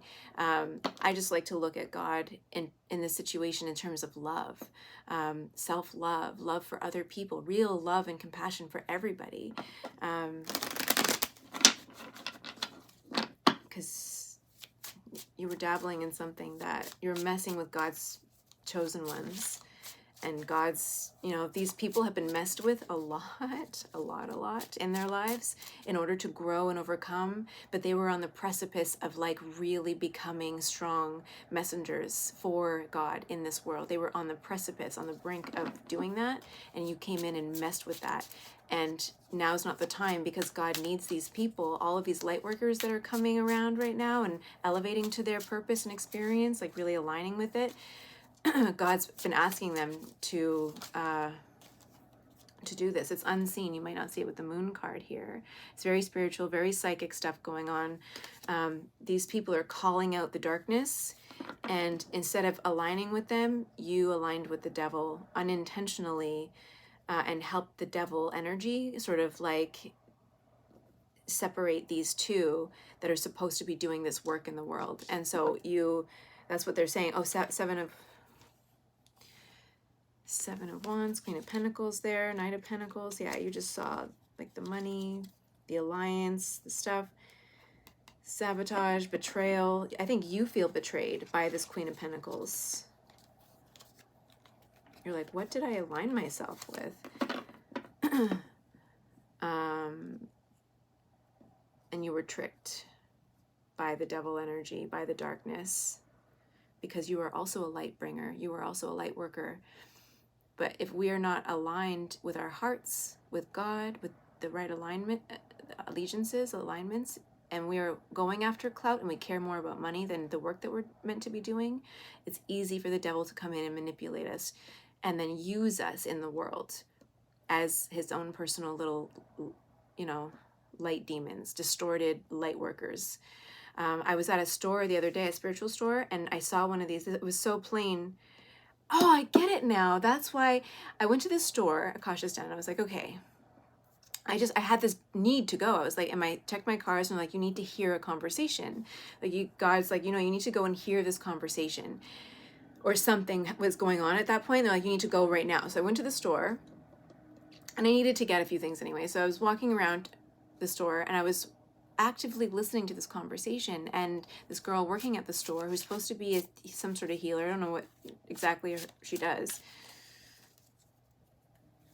but she was leading this customer who was struggling connecting with her guides in the wrong direction. It was so obvious and unintentionally. And then when I piped in and interjected and gave, spoke a little bit of truth, this person aggravated her demons. The light aggravated this person. They were so mad that I was speaking some truth. They were mad. God was like, see, not everybody who's spiritual is a divine being or is a light worker, is a chosen one, is really meant to create these paradigm shifts. So don't trust everybody. And I think that's a message for anyone watching this. Don't trust everybody, spiritual workers. Not everybody knows what they're doing. Not everybody is aligned with God, with love, with light, with people. Not everybody has the ability to have compassion for these people. Now, when it comes to this King of Wands energy, man, it's hard to have compassion. I can see where that developed from, like how that person became this. I can see how that happened. I said it in the other reading. I've said it recently from the show that I watched. Trauma, childhood trauma, is never an excuse, but it could be a reason. So it's like, okay, look at their history, what makes them tick, why they're like this. So, okay, I have some compassion for you, but this person, if they're not getting legal justice, if this is sort of a legal situation, then they're definitely getting karmic justice very quickly, very soon. Four of Swords. Oof, the Fool.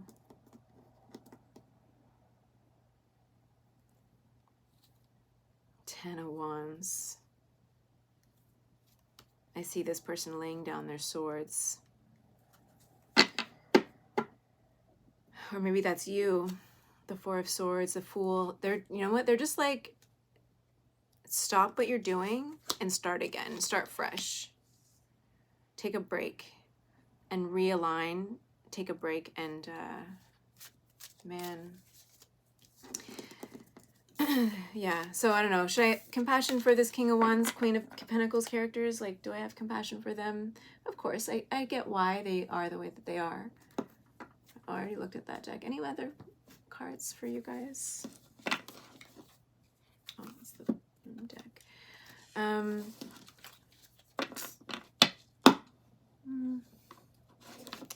What else can I say to you?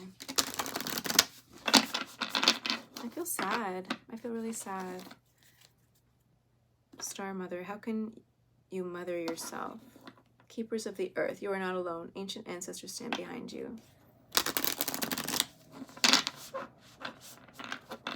I'm hearing misfire or redirection, just a message for pile number 2. And the angels, spirit guides.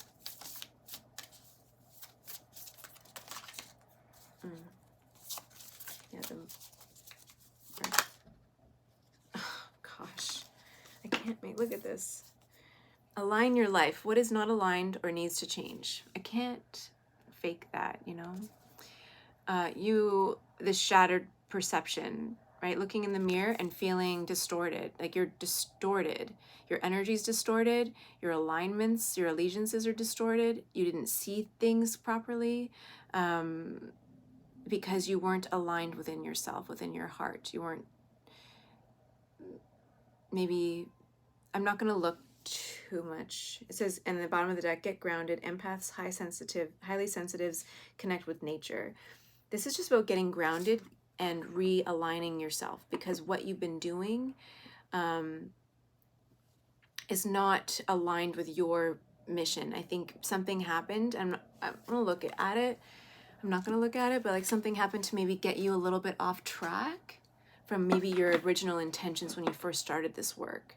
And it could be because being a spiritual worker of any kind is hard. It's expensive. It takes a lot of leaping of faiths and sacrifices to do this work, to get into it, to market yourself. And we're not, we get into this work to help people, and then we get caught up in the money and the marketing and all this stuff, right? I get it. It's not easy. But you have to have faith in God and yourself and love and the energy of of true manifestation, which is the aligning with love in your heart. So I'm going to leave this there because I feel like that's a lot of information, and I don't feel that you're like a bad witch doctor, right?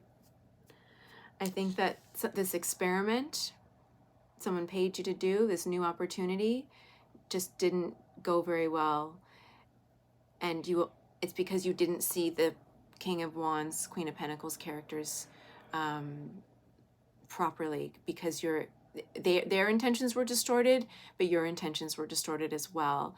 And so I feel like, should I get Spirit saying get some advice, like how to move forward out of this? And again, God is just and fair and merciful. Oh, and that there was that tower that was out too. Things are falling apart, and I think it's your perception, like what you thought. Right? And you're like, I feel used. I feel used. 6 of Swords, advice. 6 of Swords, 4 of Swords, 3 of Pentacles. Yeah. Get out while you can, they're saying. Get out while you can. 6 of Swords. This deck has some nudity, so I'm not going to show you the cards, but I could cover some of this stuff, but I'm not going to do it. 6 of Swords. I feel like you already know. You must read tarot or know the tarot, so I don't need to. But anyway, get out. Get out while you can, they're saying. Like, cut bait, walk away is what I'm hearing as well.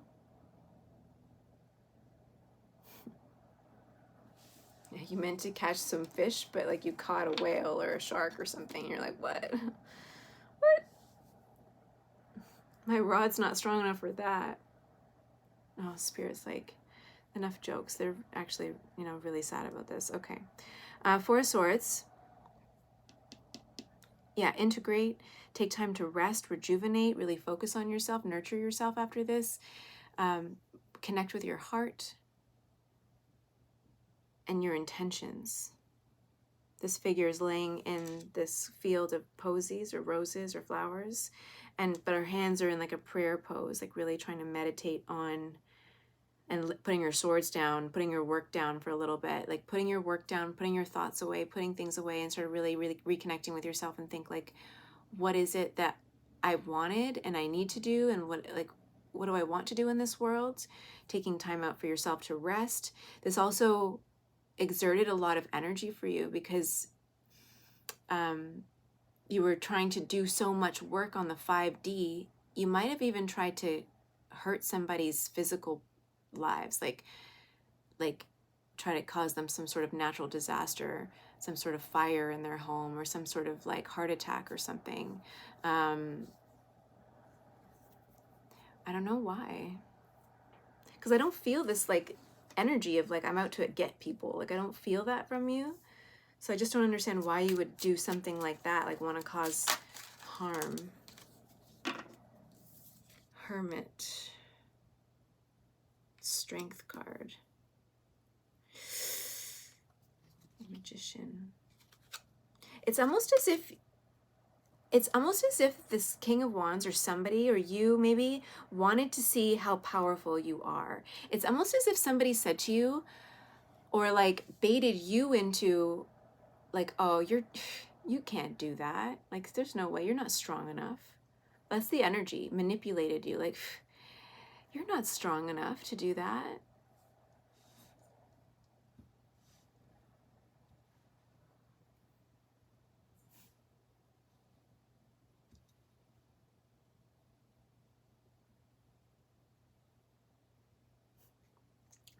It's like this person who tried to convince me that I needed a sugar daddy at one point, and I was like, I'm pretty comfortable making sacrifices for my spiritual well-being, thank you. I don't want to touch that energy. That feels not good energy.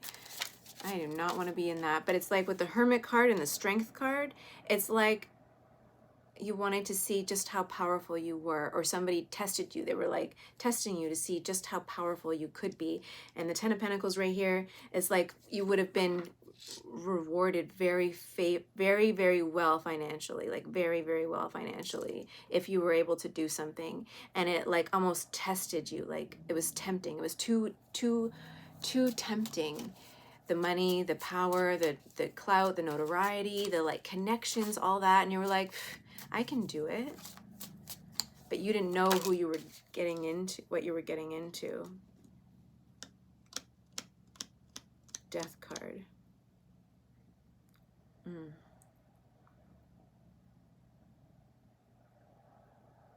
Angel of Death. Yeah, maybe you were trying to work with the Angel of Death. Seven of Swords. But you know what they're saying? And I'm going to end it here after this. They're saying you were trying to work with the Angel of Death, but the Angel of Death is still an angel. And the Angel of Death betrayed you. The Angel of Death went to spirit guides of this person that you were trying to mess with and told them. And God stepped in. Because the Angel of Death is still an angel. They're still here to do God's work. And the Angel of Death, because you're dabbling in this stuff, what you're trying to do.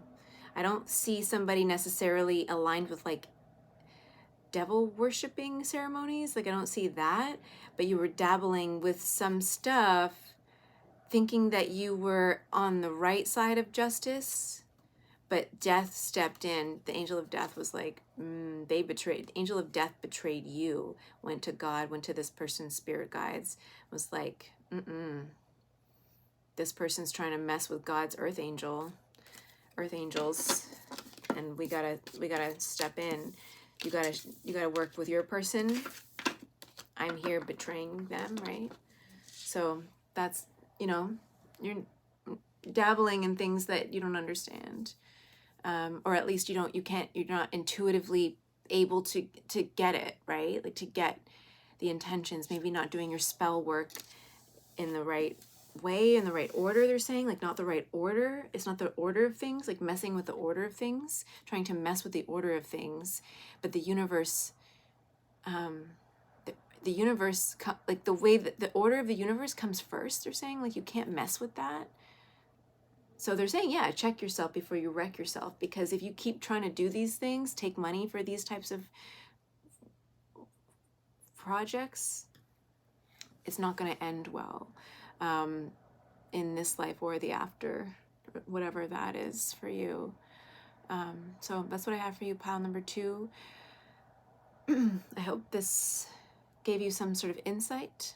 But yeah, I don't see you as like a person that meant harm necessarily. It was just more like, yeah, I'm curious to see just how powerful I am, and they manipulated you into this game that wasn't yours, not your game to play. And so Spirit saying, like, get out while you can, take a break, and then realign yourself and adjust yourself so that moving forward you can use the gifts that you do have, that these natural gifts that you were given by God, to do the work that you're actually meant to do, which is spread more love and healing, and possibly, yes, through tantric sex, or I keep getting that, like some sort of tantric work, because it is very healing and very empowering. Like that work is amazing work that needs to be done. But it could go really dark, like Osho. Look at what Osho's been accused of. So there's this fine line between using tantra, using sex work to enlighten and align and empower, or to control and manipulate somebody. It's a very fine line, right? And the scales just got tipped in the other direction this time for you, unfortunately. So that's it, pile number 2. Thanks for being here. Oh, thanks for being here, and I will see you soon. Like the video, comment below, let me know if it resonated, and subscribe to my channel if you're not already subscribed. I know these messages that I've been channeling recently are very specific, so if they're not for you, there might be some sort of message that's coming through for you in terms of like, be careful where you align yourself with as a light being, because God has less mercy for light bringers, for people who are meant to do the spiritual work. If you aren't aligned in the right way, you know, there's less mercy for you. When I did talk to that priest the other day, he said, you know, the reasons why the angels, dark angels, get cast out of heaven is because God has no mercy for them, because they should know better. They're designed to know right from wrong, truth from the not truth. And so when they make mistakes, they get shunned, cast out really quickly. Whereas humans, we're human, and we're allowed to make mistakes, and God gives us, you know, chance after chance after chance. But light bringers, they're on the cusp, especially if your mission is to overcome and learn and grow and to become a spiritual guide or a spirit guide on the other side. If that's part of this process and plan and part of these lives that you're going through right now, if you don't learn those lessons, then you can't be a guide on the other side. That you won't ascend, your soul won't ascend the way it's supposed to, and you're going to keep repeating these cycles. And the next life that you have might be, you know, hard, harsh. You might become one of the victims of these perpetrators in order to feel the effects of what you did. And karma has no timeline. Could be this life, could be another life. So that's a strong message also coming through as well. So I'm going to clear this energy, and I'll see you guys soon. All right, bye.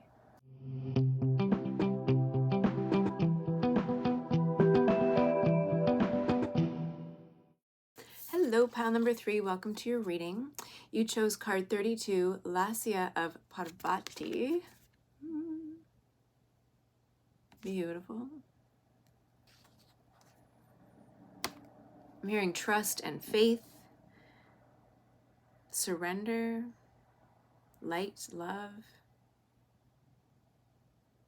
coyness, being coy, not showing all of your whole hand, maybe.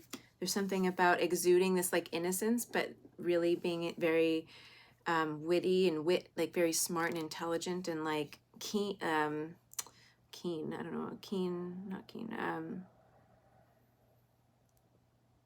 poker face, like not showing your complete hand, not in a deceptive way, but in a way of like playing the game.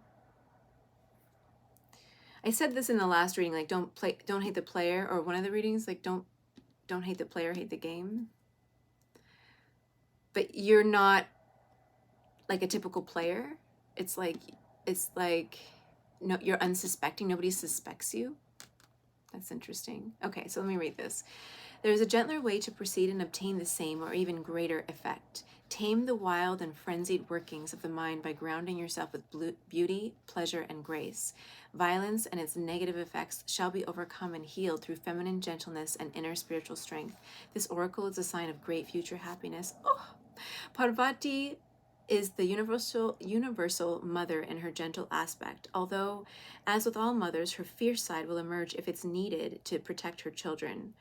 She is beautiful and benevolent and evokes the qualities of love, connection, creativity, and devotion to a higher purpose. The divine goddess has many names, and Parvati is also known as Yagatambe, the mother of the universe. Her son is Ganesha, the elephant-headed deity who fosters success in all new ventures, protection from obstacles, and is of particular benefit to those who feel drawn to right.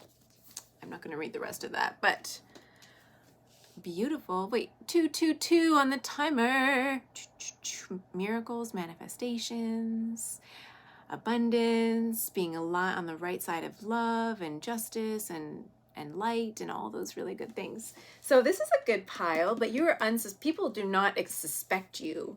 Unsuspecting like hero or heroine, not heroine, but like, I don't know, do those words like heroin, the drug, and heroin, the like, are they spelt the same? Are they the same word? Isn't that weird? English is weird like that, isn't it? It's like, how do they get away with all that? Like, so many words. There. It's all about context. It's all about context in the situation. Your natural gifts, you might be kind of a chameleon. Like, you're able to go into situations and play something about playing the hand, playing the cards you've been dealt very well, and hiding your hand, like playing the board, playing the thing, but like hiding your hand at the same time, like a chameleon. You're very observant, but shy and coy, and so nobody suspects you. Nobody suspects you at all. You're the quiet one, the one who's always paying attention, but not necessarily calling people out or saying anything until it's the right moment, like a mother bear, like being like, I will let you get away with, I will give you lots of rope, and then if you hang yourself, too bad for you. Like being, I know what it's like when you're a mother and like you're like open and loving and nurturing and playful and all these really great things, but if somebody comes near your child that is threatening, you will like, I will F you up. Don't mess with my family. Don't mess with my kids. Don't mess with my child. I will get you, and I will get you hard. That's what I'm hearing. That's where my inner gangster comes out. Like, I will mess you up.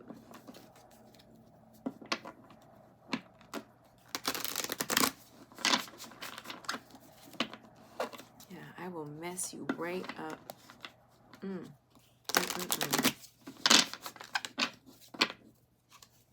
But then you might like do that, and it's like ferocity or ferociousness comes out, and you're like, rawr, I'm gonna eat you. I'm gonna bite your head off, and then you like return to like, who, me? Little old me? I was just playing. I was just joking. But really, I'm gonna kill you. No, not like murder, but like, if you mess with my child, I will do you some harm. My family. But like, nobody suspects you. Everybody not undermines, but like, what's the word? Like, undermines, people might undermine you. That might be something, like, often, and you're like, why? You're so dumb. I can see clearly what's happening. Maybe you let them get away with that until a certain point, and then you're like, all right, enough's enough. Let's like reel it in. That's too far. Death, transformation is happening. 6 of Cups at the bottom of the deck. 6 of Cups could be about joy, family, some sort of transformation in a connection, the return of a connection or transformation. Or if we're going along with like the readings that, and I was just talking about like, I will mess you up if you mess with my kid. Like maybe somebody threatened your kid.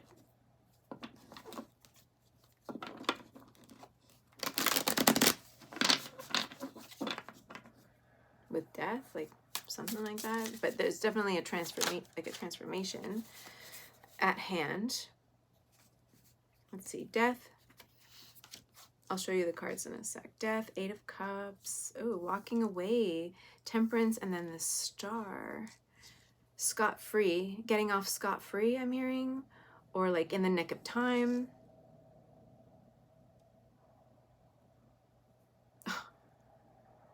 Let my people go, I'm hearing. Okay, so we got death here.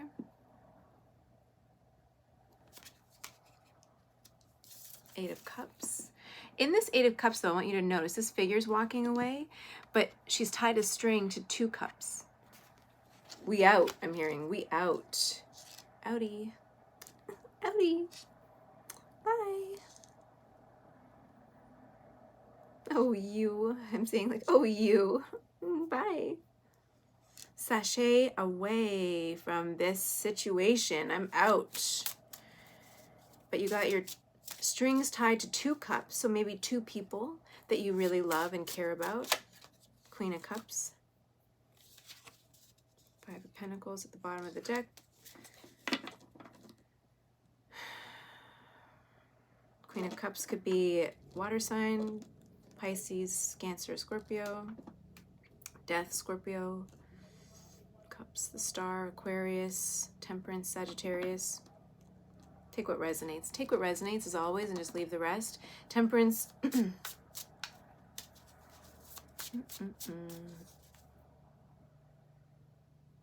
Peace. Death. I gotta check. What is this Death card? Jesus. Page of Pentacles. Ooh. I don't like it. Queen of Swords. Oh my god. High Priestess at the bottom of the deck.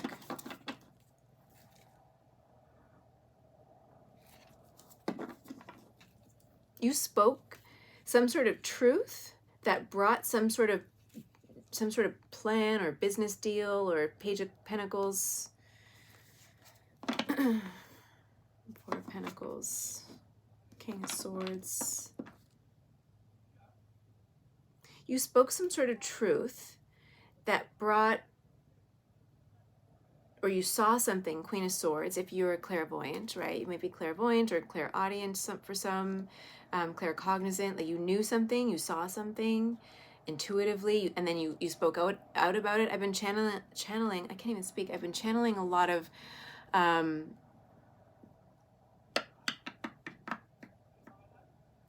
now her name escapes me. That's so weird. Oh, Joan of Arc energy. So it's like very Joan of Arc, speaking the truth, speaking out against something, to spark some sort of change in like a business thing or work situation or a new opportunity that was going on. High Priestess, like you really saw something here. High Priestess.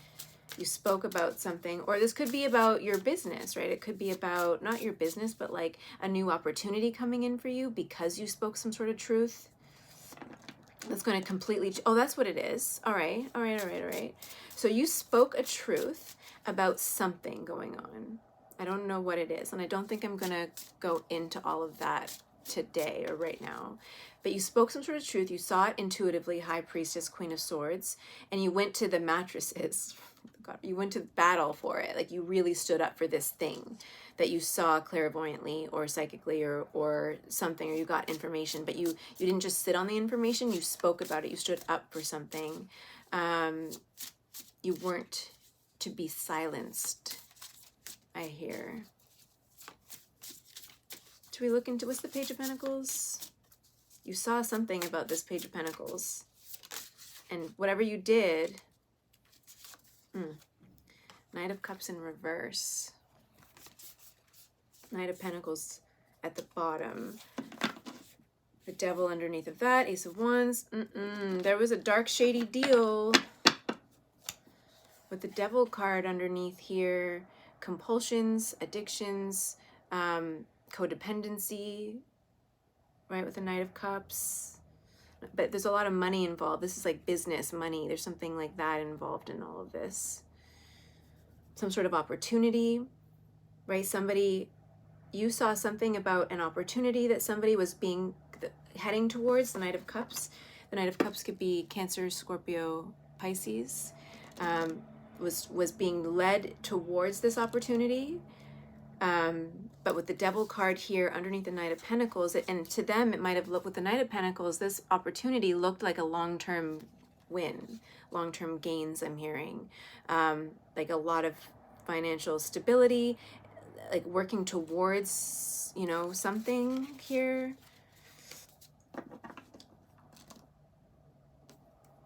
But with the Knight of Cups in reverse, they were really, and the way, especially the way this card looks, right, with the hook over here, it's like this, right? They were unsuspecting. This Knight of Cups energy is somebody who like wears their heart on their sleeve, and, you know, they might be too open with their heart and easily manipulated, easily hurt and vulnerable. Maybe they were very vulnerable at this time, hurting in something or something. Anyway, whatever happened, whatever was going on with them, they were being led astray, I'm hearing, but led into this business opportunity or this financial opportunity of something. To them, it seemed like long-term gains. And you saw what was going on and spoke the truth about it. Four of Cups, yeah. Nine of Swords, anxiety, sleepless nights, worry, fear, like afraid. Eight of Swords, you were tapping into this person's energy. Eight of Swords, you were like, they are terrified, worried, afraid. Maybe you were picking up on this yourself in your body if you are very empathic and a very empathic person. Like you might have been feeling it or hearing it or seeing it in your mind's eye, like seeing the fear, seeing the worry, sleepless nights, worry, like just with the Nine of Swords and the Eight of Swords, that's like worry on top of worry, fear on top of fear. That is like terrified. Knight of Swords. A lot of swords energy, a lot of mental work, a lot of overthinking, like thinking. You could see it. You called out this situation, they're saying.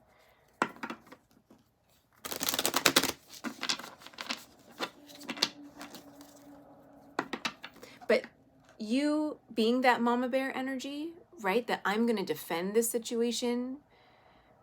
Maybe this Knight of Cups was somebody you love, right? Especially with the mama bear energy on that card. It's like that fierceness came out because somebody you love was in trouble. You could feel it. You could sense it. All your senses were heightened. I'm seeing like a dog's hackles when they get all up. Like you were sensing that something was wrong. You spoke out about it.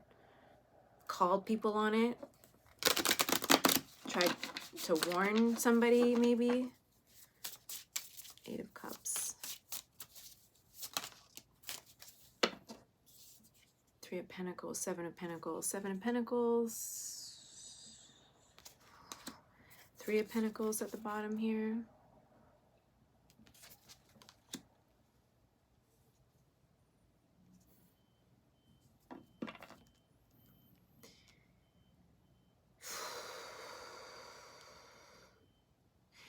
Yeah, and with the Eight of Cups, the giraffe, like the strings from her neck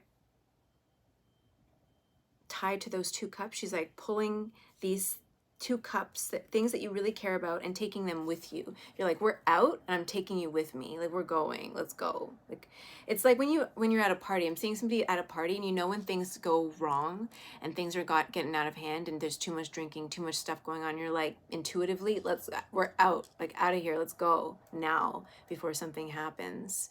And like trusting that intuition that you're right. You have to, I feel like, because there's a lot of mental energy here, like seeing this plan, the Page of Pentacles, seeing this thing being carried out in your mind's eye, like being intuitive about it, knowing, feeling it, seeing it, but not like, it's not tangible, like not having like a tangible evidence of it, but you can see it, like look like this figure right here, the Queen of Swords is looking here, but like from above, right? So looking at something in the 3D or in the 5D, but like not having the proof. But knowing it's like bad apples, poison. Seven of Pentacles, like let's go. We got to get out of this plan. There's a plan that's happening with the Seven of Pentacles here. Three of Pentacles, there's people involved that are like we got to get away from. There's this energy of like we got to get away from this plan. Something's going on that is not good. Like just having this intuitive feeling that something's not good. Three of Pentacles, these people that you're working with. Or that are around this plan, the situation are not good. Like we got to get away from these people. They might, with the Eight of Cups, it's not like this emergency. It's like knowing like that something's not good, not fulfilling, and just trusting your instincts to move away. Like, okay, I intuitively know that that is not right. There's something not right about that. And I'm going to like, when I'm going to take my people and we're going to go, like we got to go, let my people go. And here, I keep hearing Strength card. Yeah. Trust your intuition, strength. You are so powerful. You have to keep trusting that intuition of yours. Like, if this isn't your specific story, because it's very specific, and my readings recently have been very specific about something going on that obviously somebody's watching about, and I need to relay these messages. But like, if this is general, trust your intuition. The Chariot card here, Chariot. Did I show you the Strength card? Strength, Chariot, being like a leader. And then with the Two of Swords, even when you're confused, you can't see all of the moving pieces. Like a good general, let's say, in an army, doesn't always have all the pieces, right? You don't know exactly. You might have spies and intel and whatever, but you don't know exactly what's going on. 222 on the clock. So in order to get the upper hand might be some upper hand on your enemies, it's really important, I would imagine. I'm not in the military, but I would imagine it's important to not only be in your defense mode, but also anticipate other people and what their moves are going to be. Anticipate the moves of your enemy with the information that you have, the limited information that you have, because you're not always ever really going to have all the information. It's a mind F. I'm hearing mind F, right? And that's a big part of deception, right? It's a big part of war, is the mind F. And trying to anticipate. 10 of Pentacles, yeah. You know what, though? With clarity, and so the 10 of Pentacles, the Sun, the Ace of Cups, Sun card, clarity, Ace of Cups at the bottom. Like, these are all like Ace of Cups, Fool 2.0, right? Again, like things coming into fruition, doing something again, but like wiser this time. King of Swords at the bottom of the deck. Like, you know what? Reminds me, I was watching Will Trent the other day. It's on, what is it on? Disney? It's a investigator, like those murder investigator shows, but the investigator is dyslexic, and so he's trained himself, and he grew up in like group home and really abusive life and stuff. So he's dyslexic and can't read, like really has a hard time reading. So he trained himself to read the environment, like read a scene, and is like, and I was watching that show and I was like, man, I could have been an investigator. I was like, maybe I should have done that, like worked for the FBI or something. Although, I mean, do we really trust these government organizations? I mean, that's a whole other story. But I do think that my psychic gifts now, I'm like, yeah, it'd be kind of cool to like work on some of these higher level cases. I could have been an investigator. I don't know if I want to be like a police officer in uniform and all that, but like an investigator or, special ops, detective kind of work. I think it's cool. I do enjoy it. The psychological stuff behind it, I love. Like there was that show, it didn't last very long, The Prodigal Son, about this guy, this investigator, his coping mechanism in order to, his adaptive coping mechanism career in order to deal with the fact that his father was a psychopath serial killer, becomes a profiler, right? And then uses his dad, and his dad helps him while he's in jail. It's kind of like Hannibal, right? Where she goes in, like learns about the criminal mind, like what makes you tick. Let's learn about you so that we can anticipate the moves of our enemies and these people, right? And I loved that show. I was like, yeah, I love it. Like getting into the minds of the criminals, what makes them tick, why do they do this? If we can anticipate and learn why they do these things, then maybe we can stop them in the future or catch them faster, like all those things. And I just love it. I'm like, oh, I should have done that. I mean, I like the spiritual work, I really do, but like also, my battery's gonna die. I also really love that stuff too. So I don't know. That's cool. 2 of Wands. So what I'm saying in a very inarticulate way, roundabout way, is that sometimes things that you are called to do, right? And this is a part of manifesting when a series of events unfold. Like you say, you project into the universe, I want to manifest this. This is what I want. These are my desires. Let it be. So so it is. What is it? What's this, like? Let it be, and so it is, or so it is, and so be it, or whatever the incantation thing is. And then just let it go, like let the universe kind of take control with the manifestations, but having that intention and taking the inspired action. But the inspired action is actually God or source universe, your angels leading you in the direction to manifest or to take the steps necessary in order to manifest the thing that you want. So it's like you put this thing out into the world, you said something, you saw something intuitively, or maybe you saw something, you knew something about somebody, you got some evidence about something, and then you spoke out about it. And unbeknownst to you, you speaking out about something because you were standing on the right side of justice and karma, the law, right? Faithful to your heart, to God's message, right? Whatever that is for you. The truth, because you were aligned with truth, spoke the truth, stood up for something, knowing that maybe it won't get you anywhere or it'll fall on deaf ears, like, but just doing it anyways, knowing that it could get you in trouble, but doing it anyways, right? Liberty, I'm hearing, standing up for liberty, freedom. It's going to, with the Ten of Pentacles that came up, it's going to, an opportunity is going to come in for you that it's going to be like, whoa, what? I was just following my heart. I was just doing what I thought was best. But God and your angels are saying, yeah, but this is your manifestation at work. You want something, or this or better, right? Like this is your heart's desire, and this is what you're kind of meant to do as well. And so this thing unfolded for you at this time because you are in perfect alignment, right? And even though it seems very difficult and hard, challenging, right? You trusted yourself. You trusted your 244 on the timer. You trusted yourself. You trusted your intuition. You followed your gut, right? You spoke the truth. You took all those steps, all the way being in alignment, all the way trusting in your higher purpose and your power and your authenticity, in your voice. You're strong, you're noble, I'm hearing.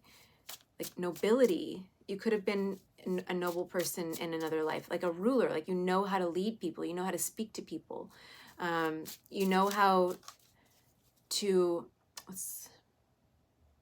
truth is just so important here. Truth, temperance, what's this? Page of Swords, Four of Pentacles, patience, pack your bags.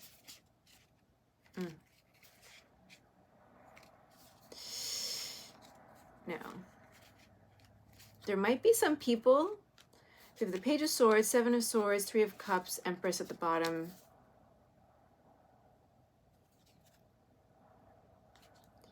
There may be some people, this is just specific because it goes along with other messages, trying to betray you. And there's like a message coming in that's saying like, pack your bags.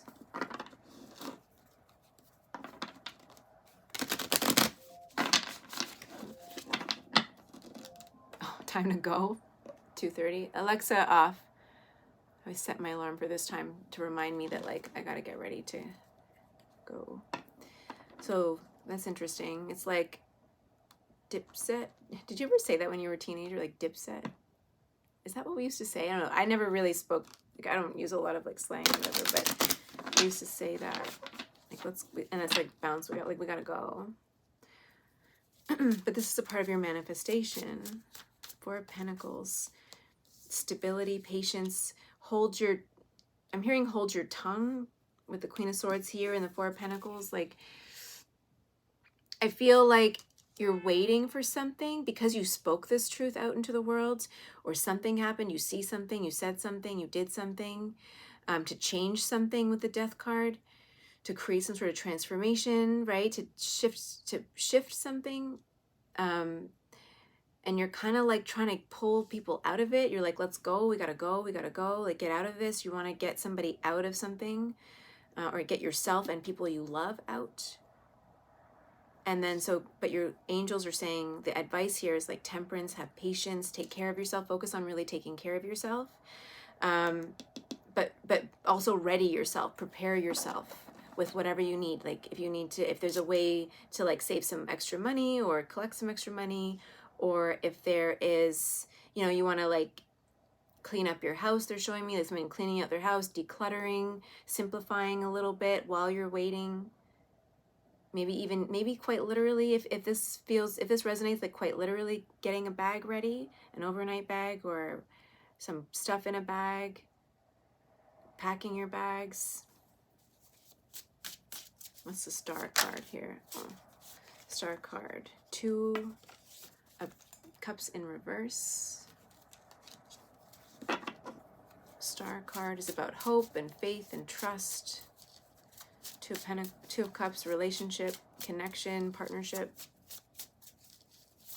It's in the reverse though. Karmic, maybe. Unsuspecting, unusual. Partnership. I don't know. What's the star card? A new beginning with the Fool card here. Whoops. We had Fool 2.0, but this is Fool. And the Page of Swords again at the bottom. Again, the Fool with the Page of Swords, 7 of Swords. This is something like, it's weird. It's like you made a wish for something a while ago. Or you're trying to manifest something. And then this is just how it's unfolding. But you don't suspect it because what you've been going through is like, took you back. Like I'm just seeing like, whoa, like this... things unfolded in a way that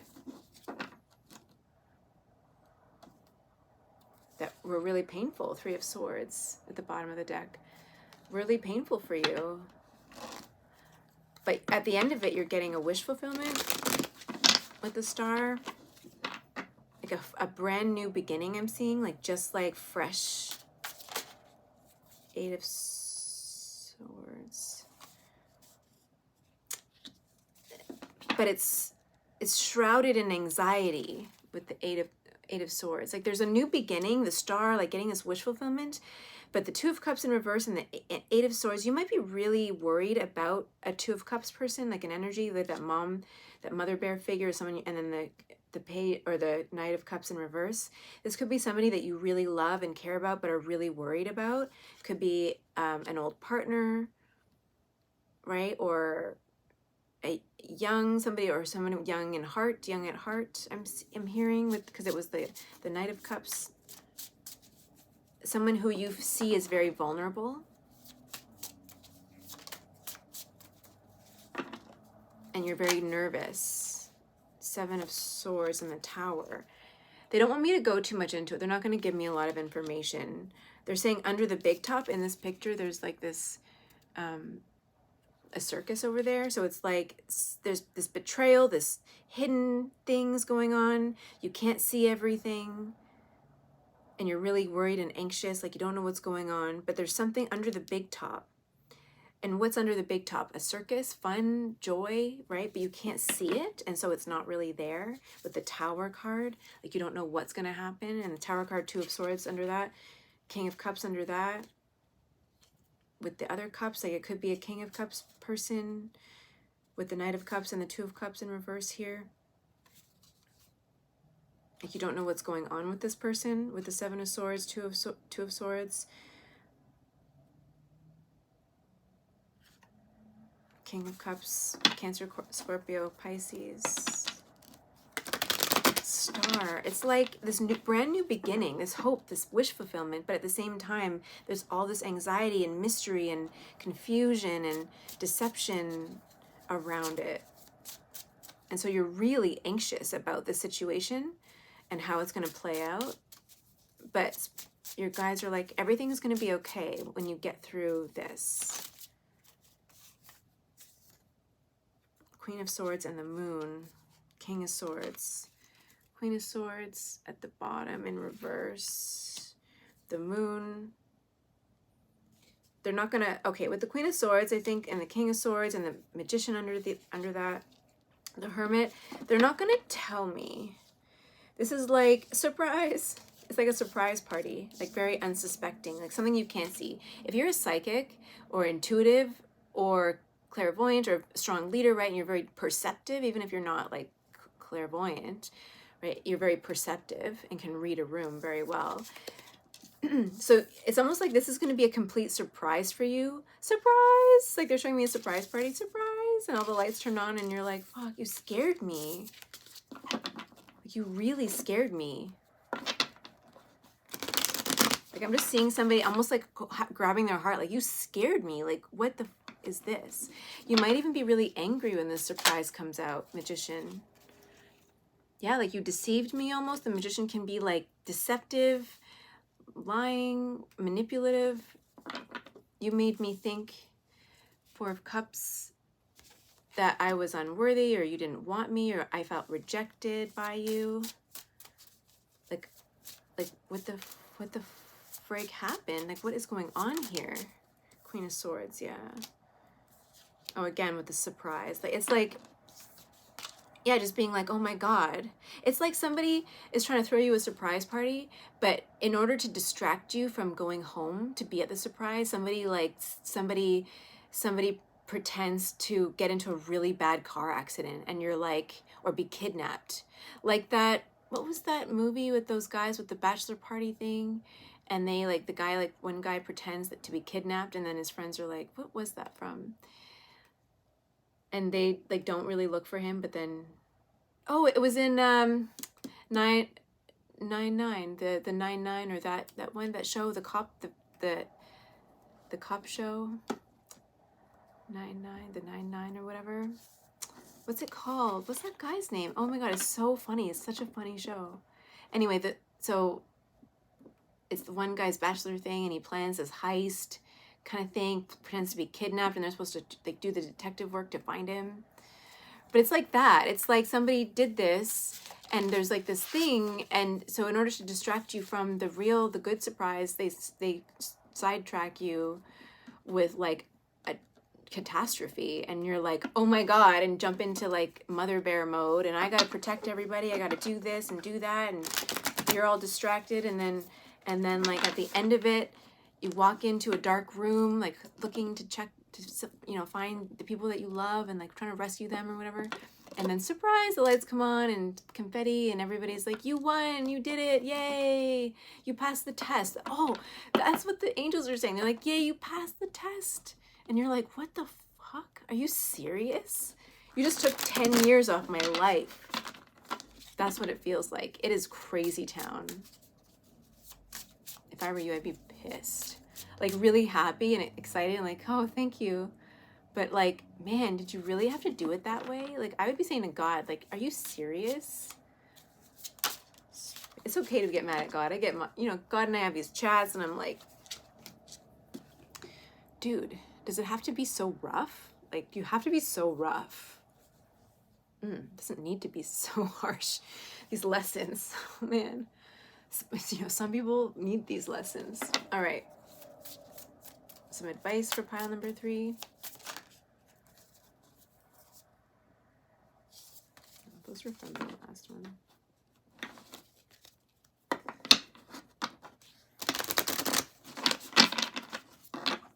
But if you're a spiritual warrior, like I think that you are, you have to go through these tests in order to ascend.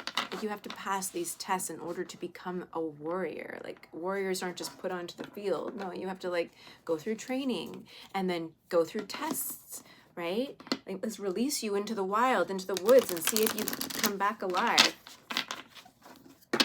But you are not only coming back alive, you're coming back glowing. Like, that was the best time of my whole life. Let's do it again. Man, I really got through some stuff. Oh yeah, I am so powerful. Nobody's gonna mess with me now. You can't mess with me. I'm Hercules. Hercules, Hercules. Oh God. Council of Light, divine orchestration, helpers in the subtle realms. Gosh darn.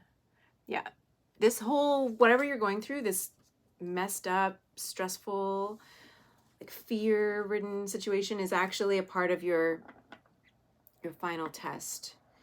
divine orchestration. They orchestrated this, the Ascended Masters orchestrated this to get you to step into your alignment, to get you to step into your purpose. Like, and not just step into it, but like be catapulted into it, like with no choice. Like, it's time, is what they're saying. Like, it's time. Oh my God, look at, trust the niggle. What is the niggling feeling trying to tell you? Which you followed, your intuition. There was all this darkness around and you're like, I'm going to trust my intuition. I don't know what I see. I feel it. I know it. I'm just going to follow it and keep going, and speak some truth out. Damn the consequences. And then we have the age of light at the bottom. You've been training for this for lifetimes. You have been training for this. You are a spiritual master. You're almost maybe even at the level of Ascended Masters. Like, they are like, when you go home after this life, this planet is so dense. When you go home, there's like a party. There's like a party. Woo, she did it. She did it. Yeah, we knew our girl's gonna do that. And then you get to be an Ascended Master or a guide. No, I don't know. You're gonna be like in the history books or whatever, but you definitely work closely with all these levels: Ascended Masters, angels, God, archangels. Like, you are so connected. You're like buddy with them. They're showing me you're like best friends, like BFFs. Michael and I are, Archangel Michael and I are like that. I used to work more with, like, a lot with Raphael, but like now I work closely with Michael, and he's always like, he's got jokes. He's always making stupid jokes.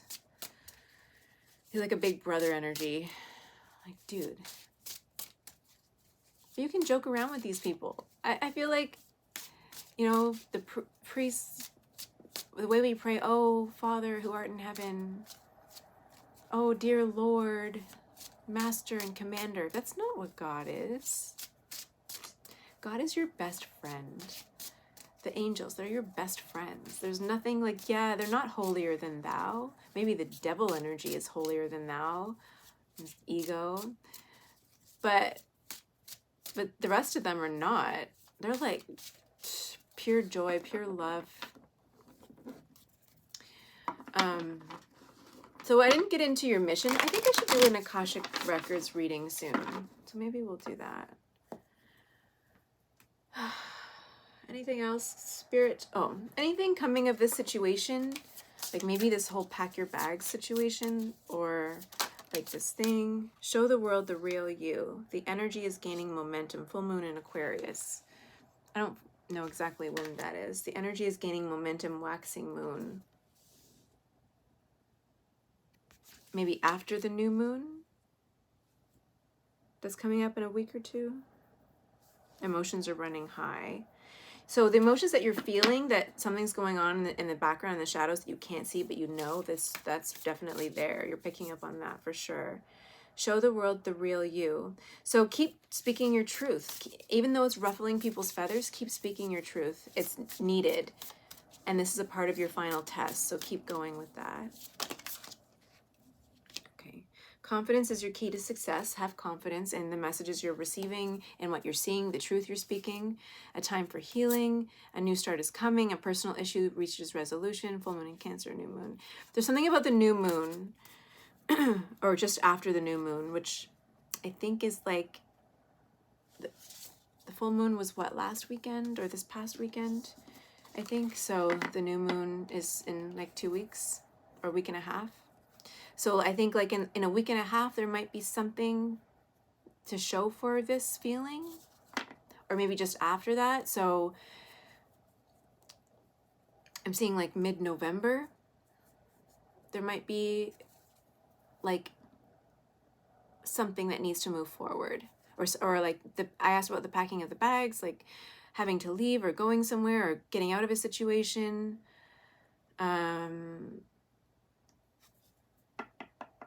Yeah, so mid-November-ish, new moon time, new moon, new start, fresh start.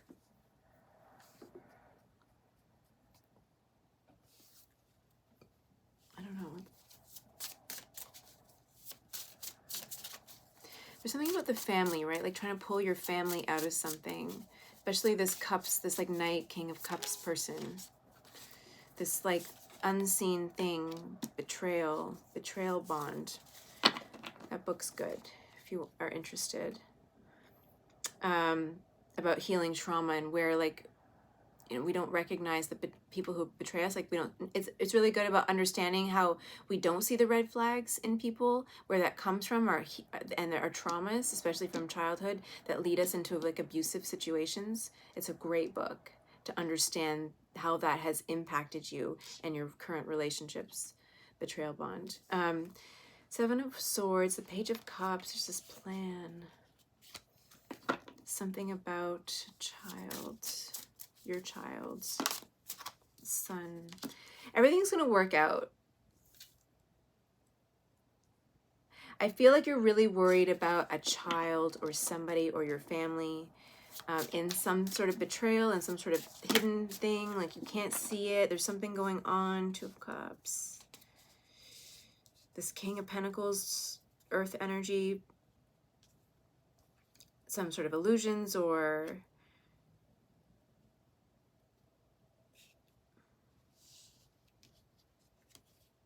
Hanged Man.